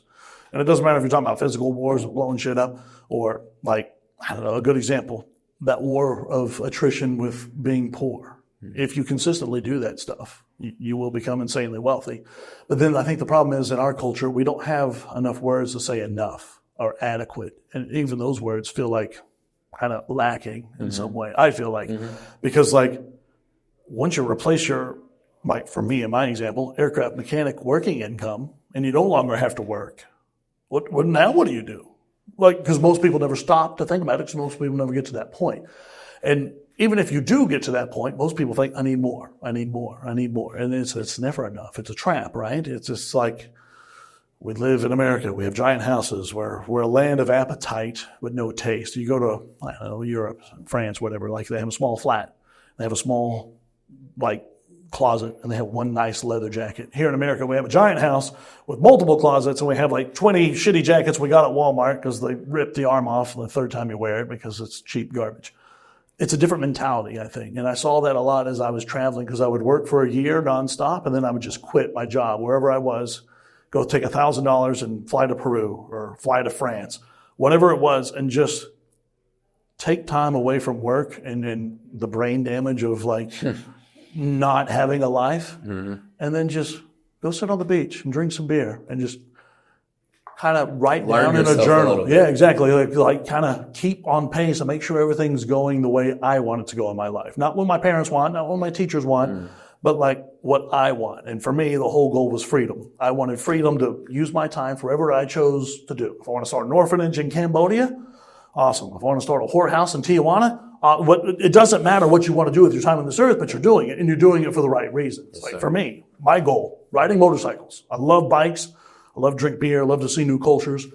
I chase wild women, all that stuff. That is what I enjoy with my time on this earth. The hard part is not enough people are very authentic, I think, enough to say, that is what I want, and I'm going to do that. Because maybe it's like almost like a vulgar display of power. It's like these people, when you say that, it's almost like, holy shit, like if I'm saying that, I'm right and you're wrong. It's not. Like a good example, my little brother, he's 12 years younger than me. Married, wife, kids, mortgage, Moses Yard, happy, loves it. And I'm thrilled for him because I think that's amazing. If I woke up in his life, I'd be painting the inside of the kitchen red, white, and blue with my brain matter with a .38 revolver or something, because there's no way. It's fun to be crazy Uncle Nate, because I can show up for an afternoon and play with the kids and ride bicycles. And like last weekend, we're flying the stunt kite. And my little Oliver, he's 5 years old, my nephew, he's like, oh, wow, you're really good at this. Well, I've been doing it since I was your age, buddy. He's like, really? I'm like, yeah. And so my brother Jonathan gets him on the yoke, and this kite's so big, it's 2.5 meters. It's picking him up, and it's not even a strong wind. These are just big-ass kites. And I remember doing that with Jonathan 15, 20 years ago. And now to see it like with his family and a continuation of our mom who passed away 8 years ago, it's so cool to have that experience. So it's different seasons of life. Because when I was 20, I wouldn't give a shit about that. Like, I'm working, I'm like, when I had free time, I did go out and ride motorcycles, or I was out like remodeling a kitchen or whatever it was. Now as an older, wiser man, you can kind of relish that moment. That's it. And it's cool, man, because it's like, I see now why people want to have kids. That was never my goal. Like I never wanted to be married. I saw marriage ruin so many great relationships. I was a product of divorce, and it's not for me. And if it is for you, that's awesome. But like, I never want to tell someone how to live their life. And the same thing with like having kids. I love kids. I love other people's kids. Same with dogs and cats. And like, I don't want to have the responsibility of making sure they're taken care of and disciplined and all this kind of stuff. But I love to show up and be crazy Uncle Nate. Have an awesome time for the afternoon and learn how to pop wheelies and pick up chicks or ride skateboards or whatever we're doing.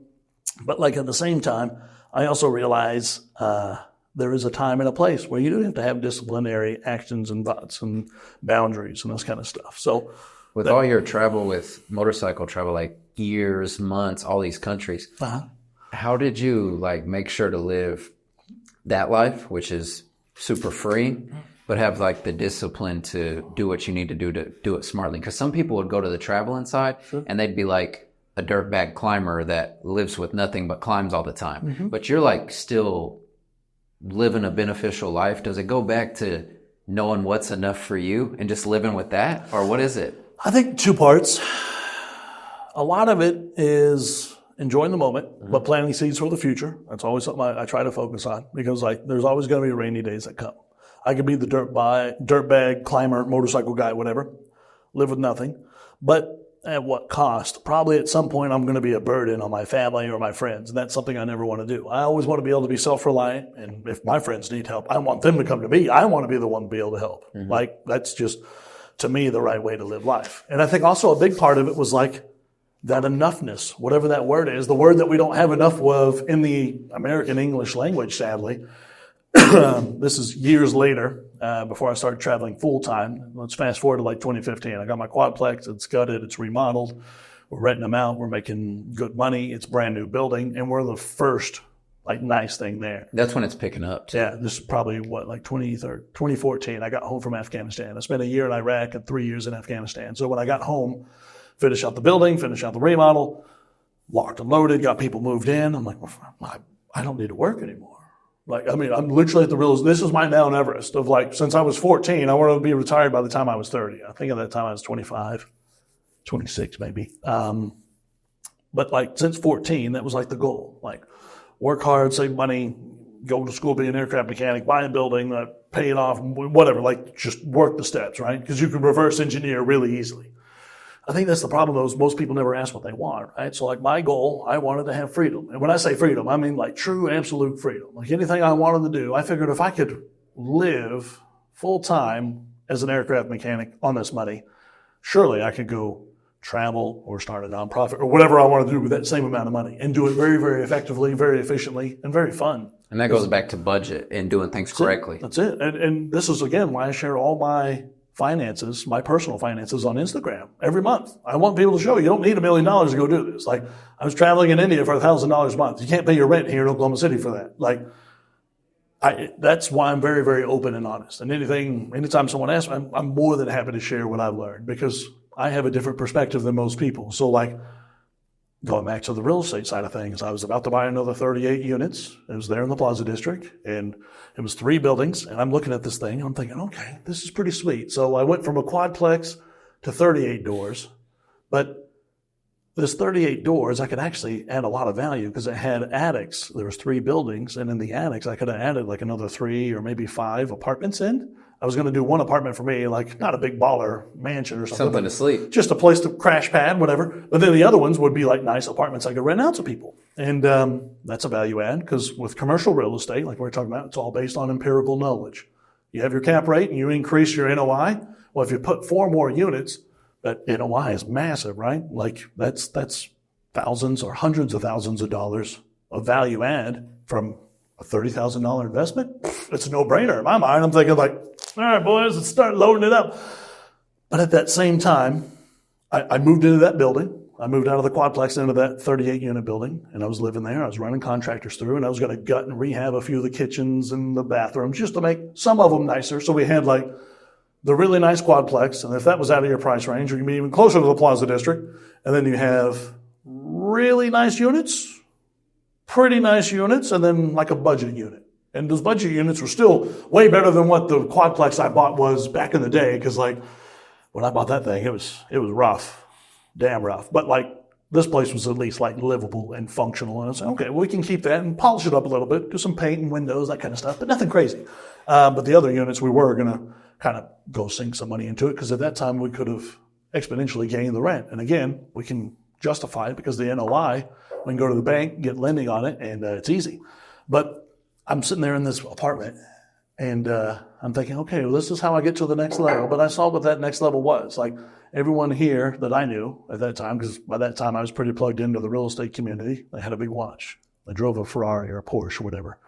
And that wasn't me. I get all my clothes at Goodwill. I don't give a shit. I drive a 92 Geo Metro because I think it's hilarious because we got Ninja Turtle spray painted on it. I mean, such a classic. Geo Metro is so hilarious. Bro, when people think about like a joke car, that is the joke. And that's why I bought it originally because it was so stupid. I was like, there's not like, Is there a cheaper car that we grew up knowing about? I don't think so. That was it was the cheapest in America. That was the cheapest car. Like there wasn't a cheaper car to buy because it has 3 cylinders, not 4, right? Like, well, if you only got 3, it's cheaper to make, it's cheaper to manufacture, it gets better mileage. And so when I was going to school to be an aircraft mechanic, I was working at Tinker Air Force Base. We'll get back to the apartments. Oh, you're fine. I was living in the plaza. So the plaza's here. Tinker Air Force Base is here, and then Will Rogers Airport's here. I was doing like a 90-mile triangle every day because it was like to Tinker, I think was like, I don't know, 15 or 18 miles. Then across town was another 20 miles, and then back to the plaza. So minimum, I was driving like 65, 70 miles every day, not including like going to the grocery store or gas. Any or type of stuff. literally anything. And that was 5 days a week. And so I worked at Tinker Air Force Base Monday through Friday from like 5 in the morning until 3 or something like that. And then at 3:15, I got done with Tinker, had to be at the airport by 4 because that's when night classes start. And I was at class until 10:30 every night. And then I went back home, slept for 5 hours, did it again. And that was my life for like 8 months to get my power plant license, because down in Altus, Oklahoma, they didn't have a power plant license. It was a grow your own for the Altus Air Force Base, and you'll need airframe. Airframe's everything but the engine on airplanes. Power plant is everything inside the engine. Okay. And if you want to go to get better jobs, you got to have the right training. And A&P, airframe and power plant, is very, very normal. It'd be odd to not have it. It would be like, oh, I'm a plumber, but I only know how to work with PVC. What about these copper pipes? Yeah, sorry, I'll get you next time. Like, it's just, you could do a lot of work, but yeah, you need to be able to work with all of it. So when I was doing that, I had an S10 pickup truck. It was a 1996, had a little extended cab, 20-inch wheels, and I put a Corvette engine and transmission in it. It would pass everything on the road but a gas station. This is back in, 2008 or whatever. It was faster than a Ford Lightning, which at that time was the fast truck. It was a supercharged V8 engine. I remember them. They're cool, right? I mean, like when you're 20 years old, you want to have cool, fast cars and all that kind of stuff and motorcycles. So I was cool. I had that truck, but like it would pass everything on the road but a gas station. I remember like I was thinking mathematically, I'm working like 5 hours a week just to buy gas to drive between all this. Is fucking dumb. I'm going to sell the truck, pay for school because school's not cheap, and I'll buy a Geo Metro. Just as a joke, I'm telling my mom and my brother, listen, sure shit, I'm going to go on the old Craigslist, as you do in those days. Geo Metro, Tishomingo, Oklahoma. Call the guy up. Hey, bro, looking for a Geo. Well, it's been sitting for a while at Red Wind Park, Adult Dome, all the same bullshit. I'm like, all right, cool. Go down there. Bring a battery. He mowed a path in this 5-acre yard, a path and a circle around the Geo, and then the path back out. So like the grass was so tall you couldn't see the car. It had been sitting there for a decade. And they used to tow it behind their RV. And I was like, well, I guess that's the gas saver I'm going to have. So here's the money. Thanks, buddy. And the tires were full. Like we got it started and running. And the tires were so flat spot, I couldn't even do 50 miles an hour on the way back home. It took like 5 hours to drive, a 2-hour drive. Go get tires on it, and that's still the car I'm driving today. It's got 464,000 miles on it. Runs like a brand new baby kitten, 50 miles to the gallon. I put cruise control on it from a Honda Goldwing motorcycle and all this. And since you're the mechanic, it just runs pristine. Yeah, it's like probably the nicest running car in a 5-block radius anywhere it goes, but it also probably draws the property value down by about 37% anywhere it goes, which is a blessing and a curse. It's hilarious. But I don't take myself seriously. None of the shit matters. And like, if you can't pull tail in that car, like you can't get a girl, you can't get a bank to loan you money, or the girl doesn't want to date you, good. Because you probably don't want to be my friend. Because if you don't like this, I probably don't like you. And it's a great litmus test, right? And when I go meet bankers to look at like apartments, I make sure to find where their office is and park in front of there and get another car. Yeah, look at my wall. Yeah, what we got going on? I make sure they see me getting out of this piece of dog shit. Because like, to me, I think it's funny. But more important than that, if you identify with this, like you're doing less with more, you're my guy. Like if you're the type of person, well, doesn't have a GMC Sierra, not going to do it.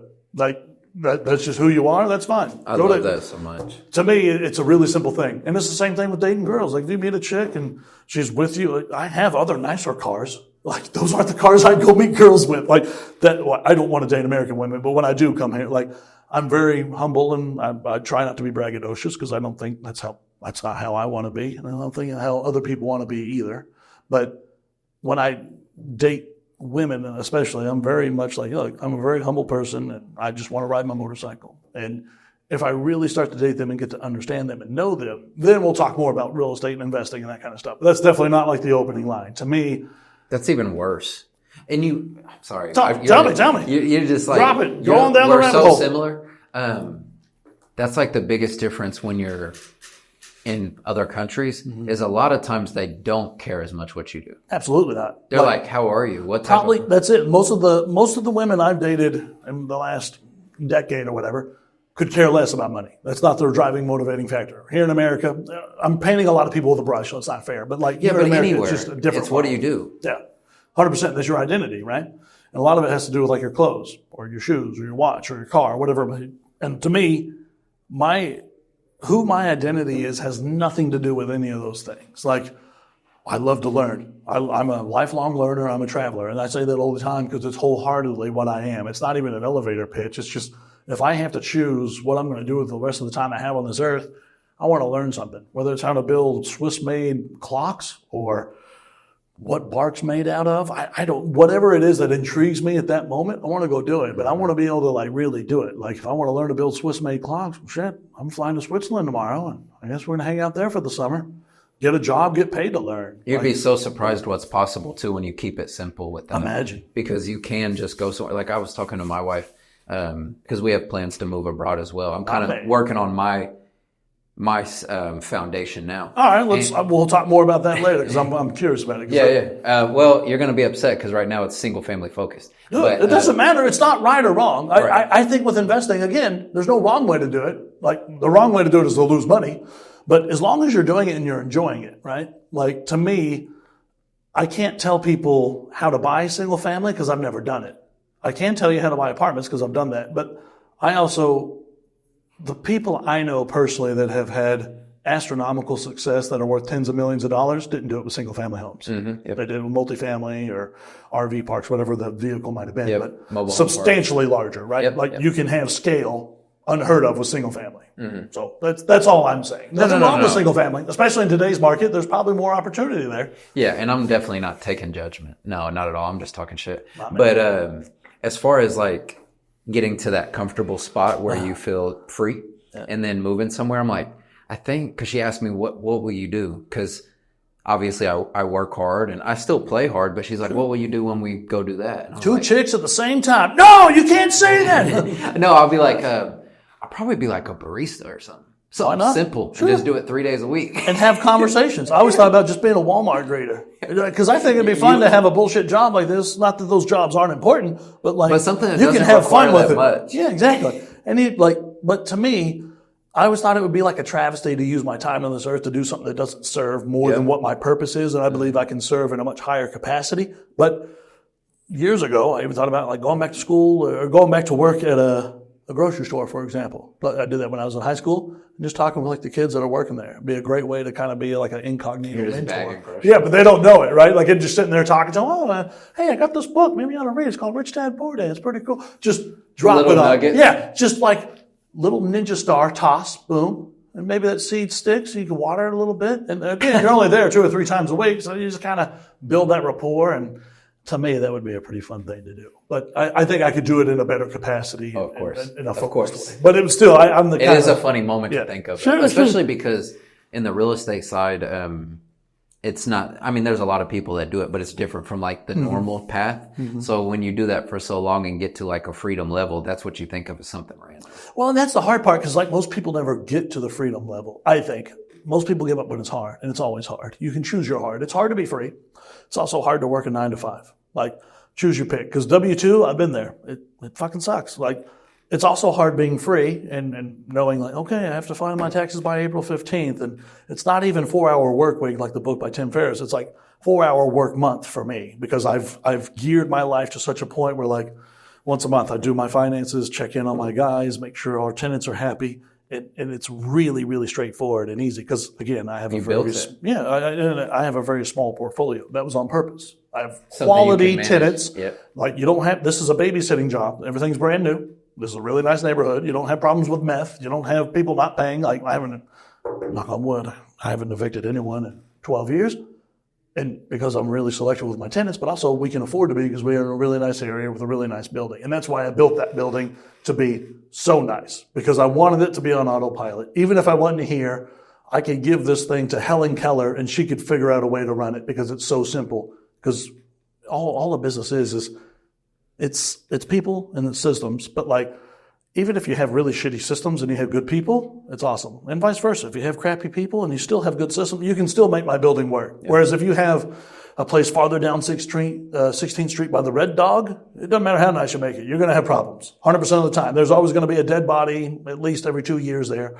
You're going to have issues with people not paying and skipping rent and blah, blah, blah.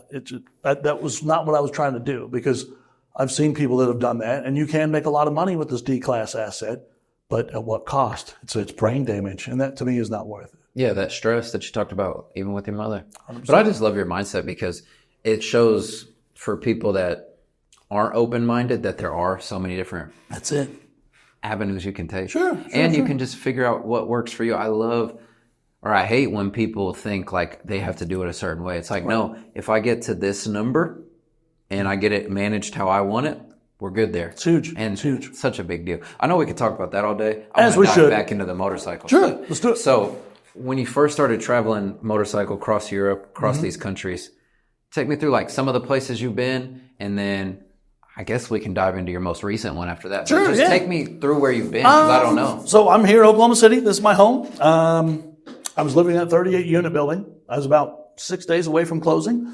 And this is not a common thing. I was dealing with the SEC with these buyers because they got in trouble for securities fraud, and they were like, look, you got to sell the property. You have a portfolio. We're selling them all. But they sold the first like 3 or 4, probably too quick for too cheap, and they were trying to make it up on the back end. So I had this property under contract, and I was living there trying to get it done. And then they come back and say, oh, hey, we need an extra $180,000. And I was like, wait, what? We don't have a contract. Oh, no, but this is the SEC, and this is what the requirements are for the receivership.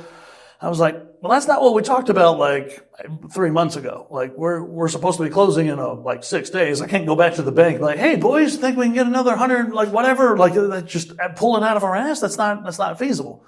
And already at that point, I was already starting to think, I'm young, I'm single, I'm healthy, I've reached my Mount Everest, I've reached financial freedom. Now what? And that's all going to the next levels, the next logical step. Because that's what's normal in America, right? Like I owe, off to work I go, I need more, there's never enough. And if I would have bought that building, I would have exponentially increased my monthly income, probably tenfold. But at what cost? And that's what I kept coming back to, was like being able to travel. And again, 26 years old, single, healthy, said, screw it, I'm done. You guys keep the fucking building. Take your $180,000, shove it up your ass. I went over to Del City, again on Craigslist. That was not even that long ago. It was like, I don't know, 12 years ago. That's how we did it, because that's how I knew how to buy bikes.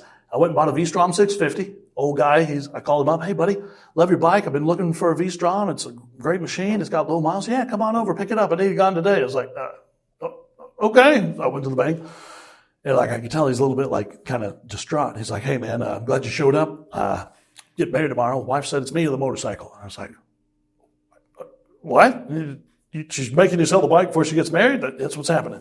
It's like, dude, I think I get a different wife, but I'm not going to tell people how to live their life. Yeah. I offer the guy some ridiculous low amount of money because I'm like, I don't know what to do with the motorcycle because I'm really not ready to leave yet, but if I can get a sweet deal. So he wanted like, I don't know, $7,000. I offered him 4, like almost half, thinking like, all right, whatever, we can haggle and talk.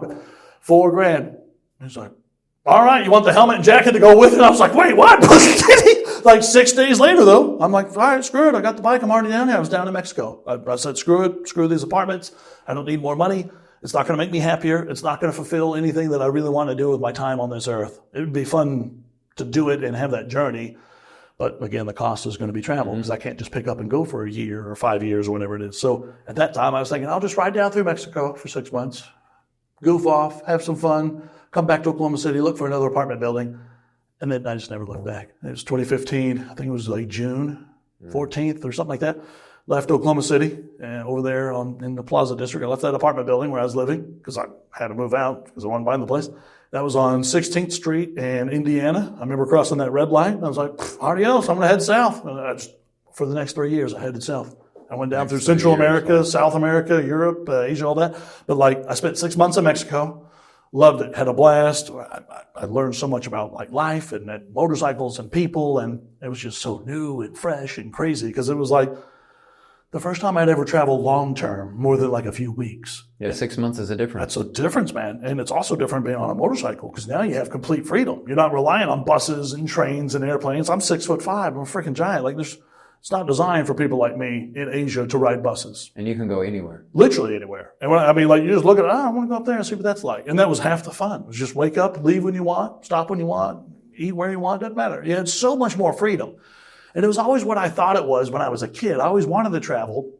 I just hated the actual traveling But that's when I kind of stumbled like on motorcycles. Like I grew up riding motocross and dirt bikes, and I just started riding more and more. And for me, that was like the big aha moment when I was like down in Peru. I was telling you, I met those guys that did the Inca Trail.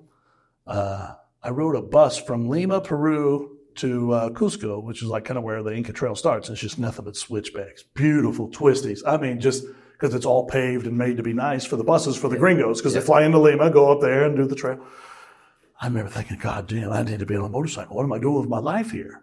And that was the inspiration for me to go to South America like 7 or 8 years before that, being in Peru, riding on that bus and meeting those gringo guys. And then I specifically went to Peru when I got to South America and went on that road, even though it was out of the way, just to ride it, because that was like the inspiration for the whole trip. And then I made it to the end of the world, Tierra del Fuego in Ushuaia, the tip of South America. But I mean, that was like 3 years traveling. I spent like 6 months in Europe, in Mexico rather, and 2.5 years in the rest. Imagine, right? Because like I get 90-day visas in every country with an American passport, Peru and I'm like, Chile. What's the rush? Maybe we can see some cool stuff here. So like, I've spent 6 months in Mexico, because that's how long you can stay with the gringo passport. And then I went to Belize for like 3 days. I was like, fuck this. That was not for me. It wasn't the right vibe or whatever. Just coming from Mexico, it wasn't for me. I went to Guatemala, very similar to Mexico, spent 90 days there, loved it. Went to Honduras, spent 90 days there, loved it. I was scuba diving and fishing and climbing and just whatever. Still had the motorcycle. Spent another days down in Nicaragua. I went to Costa Rica. I got LASIK surgery for my eyes, and I got a vasectomy because I knew I didn't want to be a father, right? But in America, you have to be 35 years old or have 2 kids. Well, at that time I was like 27, 28. I didn't want to have 2 kids. That's the whole point of having the vasectomy, right? And, of course, medical care here in America is insanely expensive. We live in the wealthiest society the world's ever seen, but you can't afford to go to the doctor. Otherwise, you go bankruptcy. So I was down there. I think I got LASIK surgery done for like $1,100. Everything, all the appointments and everything. Guy spoke great English. He trained in Miami. And I got a vasectomy done for like $400. And the guy's like... That's like getting your dog neutered. Imagine, right? It's like the vet probably costs more, realistically. And like, I remember the guy, he's like, oh, you sure? You sure you want to do this? It's reversible, but like you thought about it. I'm like, man, I thought about it since I was 18. I wish I could have done it then, but I live in America. He's like, yeah, I get it. So he dims the light, turns on Frank Sinatra, snip, snip. 20 minutes later, I'm back in my little apartment I rented. Sinatra. Dude, it was great. Like, and I was just like, what the fuck am I doing? Like this is just like a realization. He's like, put your legs up. Yeah, I'm just there big chilling. Like he's like, come fly away. He's getting all the tools out. And like, it was like, surreal compared to what we're accustomed to here in America. Yeah, where it's like still scary and it looks like Stranger Things. It really does, right? It's like an alien spaceship in there. This was a very comfortable doctor's office, and it's still clean and hygienic. He had like an ensign in the corner. He's like, just relax. Here's my bonsai tree. Like it was just like, okay, you got the Zen factor. I like it. But like, I remember thinking as a kid, like, if you don't want to have a child as a male, it's almost like, oh my God, to give away your manhood. How is it impossible? A chick does it. Oh, so brave, my God. But like, it's crazy because it's so much more invasive for a female to have the same procedure where they go and tie your tubes. To me, like, it would make more sense to incentivize more guys to get this surgery if you don't want to be a father, or if you're going to be a shitty father, like most are. Or if you're done. Yeah, you've done your time, you've got the thing. But like, again, this is why in America you can have 2 kids or be 35. You have to be both. Like you can't do one or the other. And you still have to go through a psychiatric evaluation, probably because somebody got it and then 10 years later wanted to have kids and said they were temporarily insane and then sue the hospital or some crap, because that's America. It's a very litigious society. It's not that way in Central or Latin America or whatever. So anyway, did all that, shipped the bike down to Colombia from Panama. Spent 90 days in Colombia, loved it. Went down through Ecuador, learned how to kiteboard, learned like out in the jungle and stuff. It was incredible, man. And went back down through Peru, loved Peru, the people, the food, all of it. Stayed in Bolivia. Bolivia was like an undiscovered gem because there was no one there that was like travelers. And it was incredible, like giant mountains and salt flats at 12,000 feet above sea level. And it's like larger than the country of Israel land-wise. And it's like when it rains, it puts like a 1/4-inch film of water. It looks like a mirror so you can see the sky. Oh, whoa. And I was there just in time to see the Paris-Dakar rally, which is this huge rally with like dirt bikes and like 4x4 trucks and all that. And they come ripping through there and you can see the giant mirror. And I was just like sitting there like, I have to pinch myself. This is real? Is it really happening? It's fucking incredible. There's no way. And going down through like Chile and Argentina and all that. And I remember thinking like, this is like about 3 years of the trip. I was just going to keep riding, go up like through Brazil and all this other stuff. But like, I'm always very in touch with family. I call back home with WhatsApp, Facebook Messenger, whatever, with little brother, mom, and everybody. I was talking with mom, and I could tell something wasn't right. I didn't know what it was. She didn't tell me. Like, she's just like, I could just tell something wasn't right in her voice. I don't know, it's a God thing or whatever. It felt like, all right, I need to go home and see mom. I've been gone for 3 years. Let's pack it up, roll it in. At that time, I'm traveling with my ex-girlfriend, and like, we were already planning to live our life together and all this kind of stuff. And I was like, all right, I think I need to go home. I'm going to sell the bike in Santiago, Chile. We can go back to the States, do whatever, or live in Mexico. I don't give a shit. Like, I want to be with you, but I need to go home and see mom. I said, okay, baby, let's go. And I flew home, and I got to take care of mom, and like 3 weeks later, she died. And for me, that was like I had like the perfect last day with my mom. Like, I got to spend the night down with my mom and talk about my childhood and her childhood and my life and the motorcycle trip, and like, even like, she was like my 30th birthday. And so for her, she always made me a funfetti birthday cake, because I told her about this when I was a kid in school. They made this cake. It was a white cake. It's got polka dots and icing. She's like, oh, it's called a funfetti. And I was like in, I don't know, 3rd grade. And every year since then, she made one for my birthday. Even when I was in Iraq or Afghanistan, she'd wrap it in cellophane, whatever, ship the bastard over with dry ice, and me and my buddies would be eating funfetti cake on the flight line next to these airplanes and stuff. And it was like such a huge memory. So mom, last night she was alive, she made me a birthday cake, but we didn't get to eat it because she took it out of the oven, and it had like eyes of the stove, and somehow one of them was left on or something. She set the glass thing on it. 10 minutes later, blew up. There's cake everywhere. She's like, Chip, we're going out. We're going to eat fajitas. We're done. Like, we went out and ate Mexican food. Fajitas. Yeah, it was just like, she was like so over it. Like, she was trying to make this beautiful memory and all this kind of stuff. And like, that makes it even better. Yeah, it was great. Like, but that was a classic mom thing. Momsy was very clumsy this way. And it was always kind of like the family joke like that. So that was a cool memory. But I mean, more important than that, like the day my mom died, I got to hug her goodbye. Like, I got to hug her, and then like, she was driving to the hospital, and then I was driving in my car to go, like, it's like an appointment or something. She had to do some physical therapy. And she waved to me goodbye. And that was like the last time I saw my mom. And so for me, like, that's like, it's like ultimate closure. I mean, I don't know how you do it better. Because you ask for anything else, you know? I mean, really, when I think about it, like, if I knew she was going to die that day, there's nothing I would have changed. But I didn't. We thought she had another 5 or 10 years left. But like, you just never know. And that was more inspiration for me. Like, I was already traveling. I was already doing it. I was like, screw it. I want to buy another bike, keep riding. And for me, that was the ultimate goal. So I went back down through Mexico for another 6 months, because I love Mexico. It's a beautiful place, awesome people, great culture, awesome food, motorcycle riding, incredible. And then after 6 months, I shipped the bike over to Europe, rode around Europe for a year. My mom, she was Ukrainian, so half my family comes from Ukraine. And she was born in America, in New York, but they all came over to Ellis Island from Ukraine. My grandparents met in a concentration camp in Poland in World War II. And the legend goes, my grandfather was very big. He was like 7'2". So I'm only 6'5". And my grandmother was very beautiful, and she was. And she wouldn't get raped as much by the Nazi guards because she was married to the biggest, baddest dude in the camp. So they were in work camps where they had to build like parts and shit for tanks and ammunition and this kind of stuff. And then after the war was over, they had a couple of kids in the concentration camps. These are my aunts and uncles that I really don't know because they're a different side of the family. And my mom became a Christian, and they were Catholic, as she says, and they didn't really talk too much after that. So after mom died, I'm going through all of her stuff. And I told myself I'd touch every single thing that she had just to make sure, like, I didn't miss something. And I had boxes, like, for my little brother, boxes for me, boxes for my friends, keepsakes, that kind of stuff. And I found some letters. I'm like, oh, shit, I remember her saying these names. Olga, this is my aunt. And, like, she had, like, this from, like, 1983, a handwritten letter. And, oh, I'm here in Virginia, and I'm working in a shoe store, whatever the letter is. And she's like, great, here's my new phone number. And then, like, I saw the reply to that letter, and it had my aunt's number. I'm like, yeah, okay, she's 25 years older than my mom. I'll call that number. Maybe they left a forwarding address or something. Sure enough, they still live in the same house 40 years later. Hey, Auntie Olga, I'm sorry Mom died, but I'm Nate. You never met me. Oh, I've heard about you. We talked and blah, blah, blah. I'm like, okay, well, Mom's dead. Oh, okay. And we talked for a couple hours. I was like, I want to go to Ukraine and see where our family comes from. I've never been. I've always heard about it.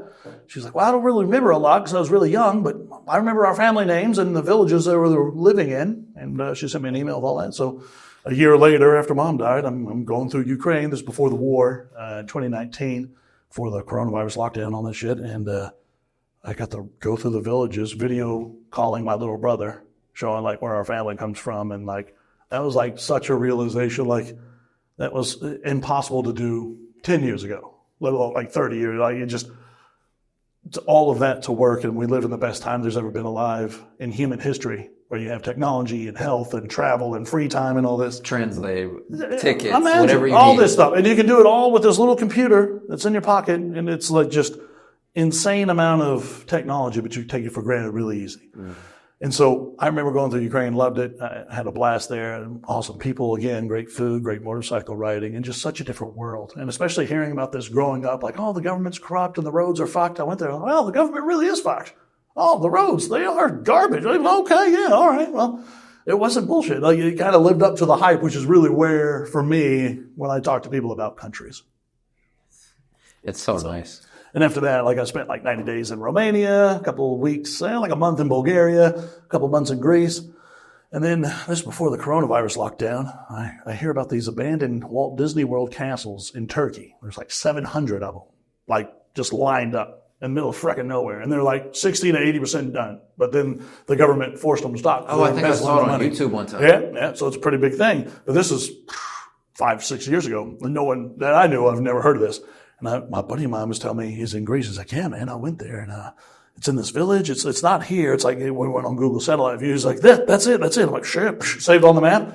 I'm taking off the next day. And on my way, I wanted to see an abandoned rope factory. It was the largest in Europe. It had like German-made rope machines for hemp rope in the 1800s, and it was water powered. And it had a turbine that would power these rope making machines, but it was hydro static. So like the vanes would change the pitch of angle to get the correct speed all the time. Because the water may be slower or faster depending on rains and that kind of stuff.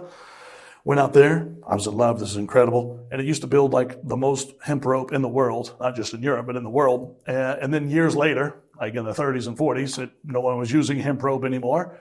And then the mafia took it over and turned it into a big dance club, and they left all this hemp rope shit there. And they had like a giant elevator, like a glass elevator to get up there. And like it was for parties and weddings. And then after the fall of the Soviet Union, all that went away because it was just like a money laundering scheme. And I just left there abandoned. And like there's still the bar and the kitchen. And there's still the abandoned rope machines and all this shit. It was incredible. And I crashed my motorcycle on the way out of there, and I dislocated my shoulder. I was like, fuck, I don't want to go back to Greece. I was still in Greece, but I was on my way to Turkey. So I just kind of walked around like Napoleon with my hand in my pocket and take the weight off my shoulder. When I rode, I just put my arm on there and rode with a dislocated shoulder for 2 days, like 600 miles, whatever it was, to get to Istanbul. Walked across town and went to an Austrian medical clinic because they would speak English. And for $80 later, popped my shoulder back in. I was, oh, okay, that's better. I thought I broke something. No, just got to take a little bit of time off the bike. So I'm like, okay, cool, no worries. I'm enjoying Istanbul for like 2 or 3 weeks. It's a beautiful city, why not? And I'm hanging out with this girl. We're on a motorcycle trip, and the coronavirus. It was March 16th, 4:30 p.m. in Istanbul. Everything shut. Hotels, gas stations, everything. We're like, okay, well, how do we get back home? We need gas. Yeah, sorry. So we had to siphon gas from our friend's car to put in the motorcycle's tank because we were outside of Istanbul to get back. It's like, okay, well, the hotels and everything is closed. And that was just like, no one ever seen anything like that. Shutting down the world. I was stuck in Turkey for 14 months. Couldn't leave. And it had nothing to do with public safety. Like if you had a European passport, you can go across the border, no problem. Greece, Bulgaria, whatever. If you're an American, tit for tat. Yeah, Turkey wouldn't let Americans in. They also wouldn't let them out. And if you come with a vehicle into Turkey, you have to leave with it. So I got trapped with my vehicle. And that was a whole thing because like when I left, they want to charge me like $6,000 for overstaying my visa with the motorcycle. I'm like, I didn't overstay. I came to this border like 3 times. You wouldn't let me exit. So yeah, that was. And I think for someone that wasn't used to traveling and like used to exploring, that may have been a moment that like scared them and made them think the world was over. You were probably like, huh. It was one of the coolest experiences ever because I got to see Turkey without tourists. Like it's a normal thing for Russian people or whatever to come down to the south of Turkey and just flood the beaches. I was down the Mediterranean. It was just me and the beach dogs. Like it was really incredible because like I have this gorgeous Roman Empire. Like they had like amphitheaters and all these ruins right on the beach. No one's there. I'm just camping with my hammock inside the amphitheater, swimming all day, hanging out with the dogs, making a campfire. I have my hammock hanging up inside the amphitheater. No one gives a shit because it's Turkey. It's super chill, super easy. In Greece, they wouldn't shoot you in the face like they would here in the States, but they frown upon you touching and doing it. In Turkey, they just have so many ruins, they can't protect them all. And really, not that I'm being disrespectful. I'm very careful with how I set up everything. It's 2,000-year-old Marlboro column. I'm going to do my best to not damage it. Well, what's the best way? Well, don't touch it. Okay, what's the second best way? Touch it, but do it very gently. And I was using like padding and stuff around the thing so it's not hurting the marble. Like almost like a pool noodle. Exactly, something like that, right? And so like even like the idea is like if you touch marble with your bare hands, you've already destroyed it because the oils in your hands degrade it. At some point, like, do you appreciate it from afar like we do here in America where everything's in a cage and you can't actually see it? Or can you actually just like enjoy what's here because it's a giant rock and probably we're all going to be dead in 100 years and none of this matters anyway. Oh, we're preserving it for the next generation. That's also cool. They're screwed too because we've got so many nukes we could destroy the world 70 times over. So what are we doing here? Let's go look at the ruins. Okay, cool. Like, and that's a conversation you can have in Turkey and people are open to that. Whereas like here in the States, we just don't give a shit. Pay your $10, walk down the path with your safety pin and make sure that you don't touch the fence because the fence is protecting the endangered, blah, blah, blah. So. And then after you got out of Turkey, you started the Russian trip? Or? Yeah, so that was, like I said, 14 months. Went to the country of Georgia. I've heard really good things of the food. It's incredible. If and you the people. Again, incredible. I've heard both for Turkey and Georgia. I think Turkey is probably one of my favorite places for food, for people. Very, very friendly, very, very delicious food. And I didn't realize this until spending so much time like in Mexico and Turkey. They're very similar. And the reason why, you know what Cinco de Mayo, you ever heard of this? It's not a thing in Mexico. No one celebrates that. Right. Here in America, everyone wants to drink margaritas and eat nachos, which is fine. It's awesome. What that actually is, the French Empire invaded Mexico in the 1850s before our Civil War here in America. And they were trying to take Mexico. And the French were fighting against the Mexican military. But because the Ottoman Empire, modern-day Turkey, didn't like French, they sent a shitload of troops and people over there. And Mexico probably would be speaking French today if it wasn't for that, because the Ottoman Empire really came in and kicked some ass. Because at that time, they were a superpower. Probably more so than even what France was at that time. Again, I didn't know this until living in Mexico for a year and being trapped in Turkey for a year. There's a small village, South Mexico City, by about 3 hours in between Mexico City and Puebla. And I don't know how to pronounce it because it's an ancient, like, Mayan name. It's spelled like Tzyzxn or something. Tzyzxn. Cinco de Mayo, they celebrate there. They dress up in these beautiful handmade costumes of Mexican people with backpacks with food, or the French people with the pointy beards, or the Turkish people with big beards and a pipe, and they have muskets, and these beautiful hand-carved muskets. They don't shoot bullets, they just ram powder down it, and they fire it off, and it blows up, makes a lot of noise, and you march for 5 days from neighborhood to neighborhood, drinking beer and eating tacos, and each neighborhood sets up little stands. You just come there, and everyone's welcome, drinking, eating, having a good time. And I didn't realize until I spent that much time in Turkey again, like the reason why the food is so good in Mexico is because it was the Turkish people, when they came there to fight, they didn't want to go home because it was a long ass ride on a boat. It's like 3 months, and probably you'd die on the way home from scurvy or shipwreck or whatever. There's a higher chance. It's not like today where 99.99969% of the time you're going to make it on your airline. And it's an afternoon in an airplane, not 3 months. Yep. So Turkish food is delicious. When they brought it to Mexico, they just made it what they had available in Mexico. So like in Turkey, you have like a doner kebab, right? Like a gyro, this wrap with the big giant meat with the flame. And the pita. Exactly. So the pita is what they have there. They didn't have a way to make that in Mexico. So they made corn tortillas, same way. And then they had the giant thing of meat. And then like they had pineapple, because they had pineapple available there in Mexico. And then also like in Puebla, they serve it with yogurt, exactly like they do in Turkey, because that's how they would have done it 180 years ago.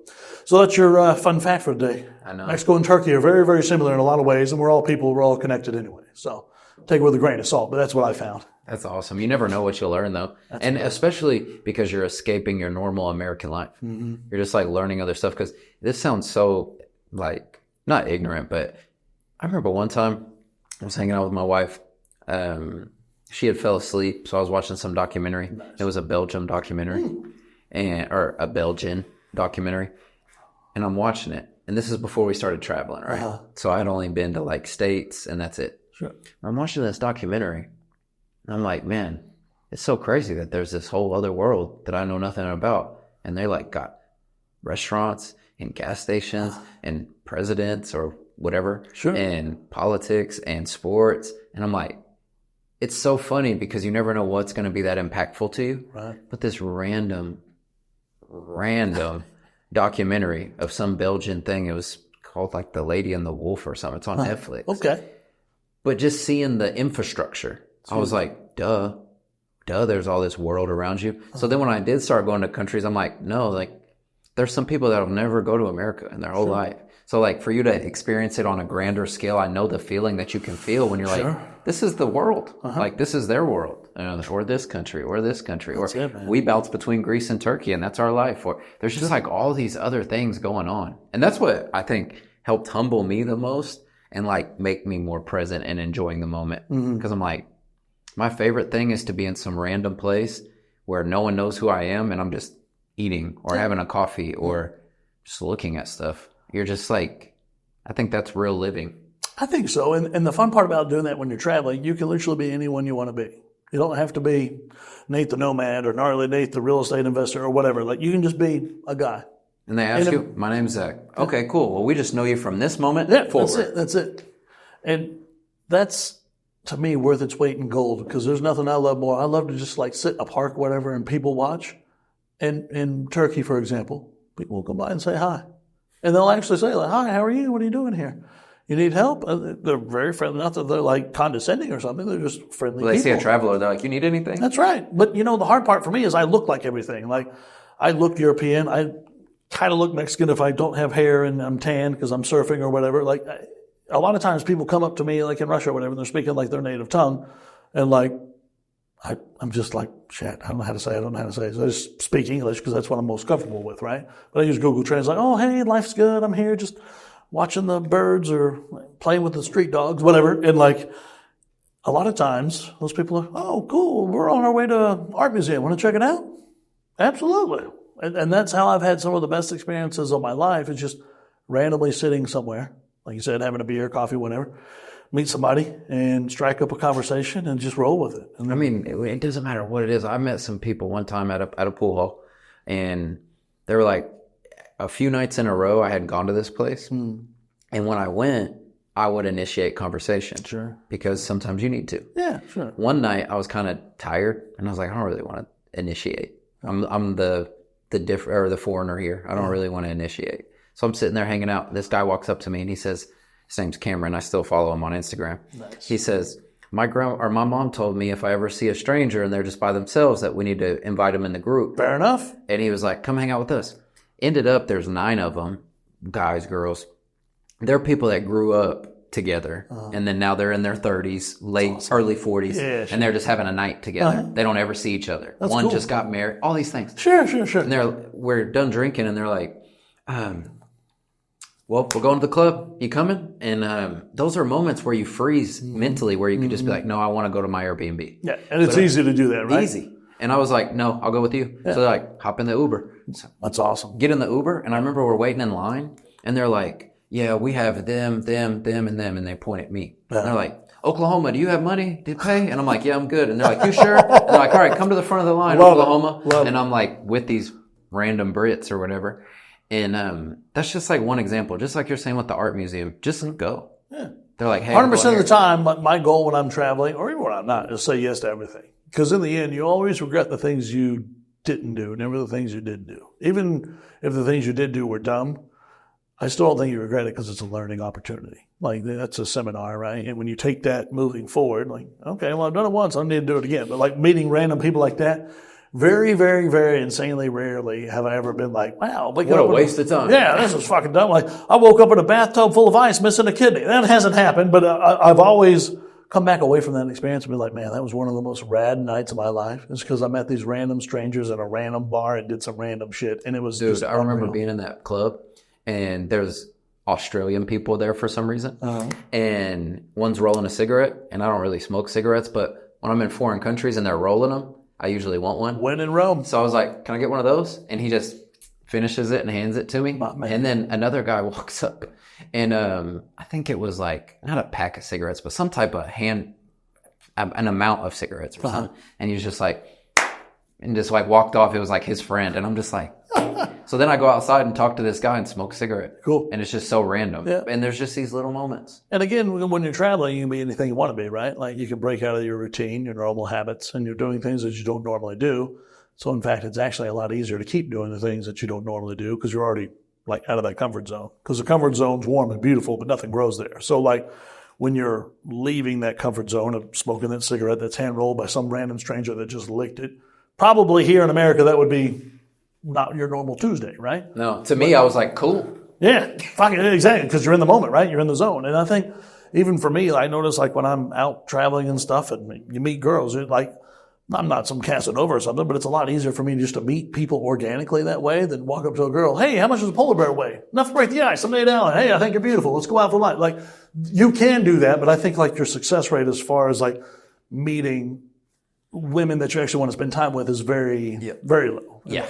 But I find like when I'm just in the zone and feeling it, like you just meet the right people at the right time and it all comes together organically and you can't plan it. And it's just like, usually it's through some happen chance of something random, just like most rom-coms, they kind of show this, right? And like, oh, I'm not usually at the baseball game, but you are here and oh, you're so much fun. That's the first half of the movie, right? Yeah. And it's that way with everything.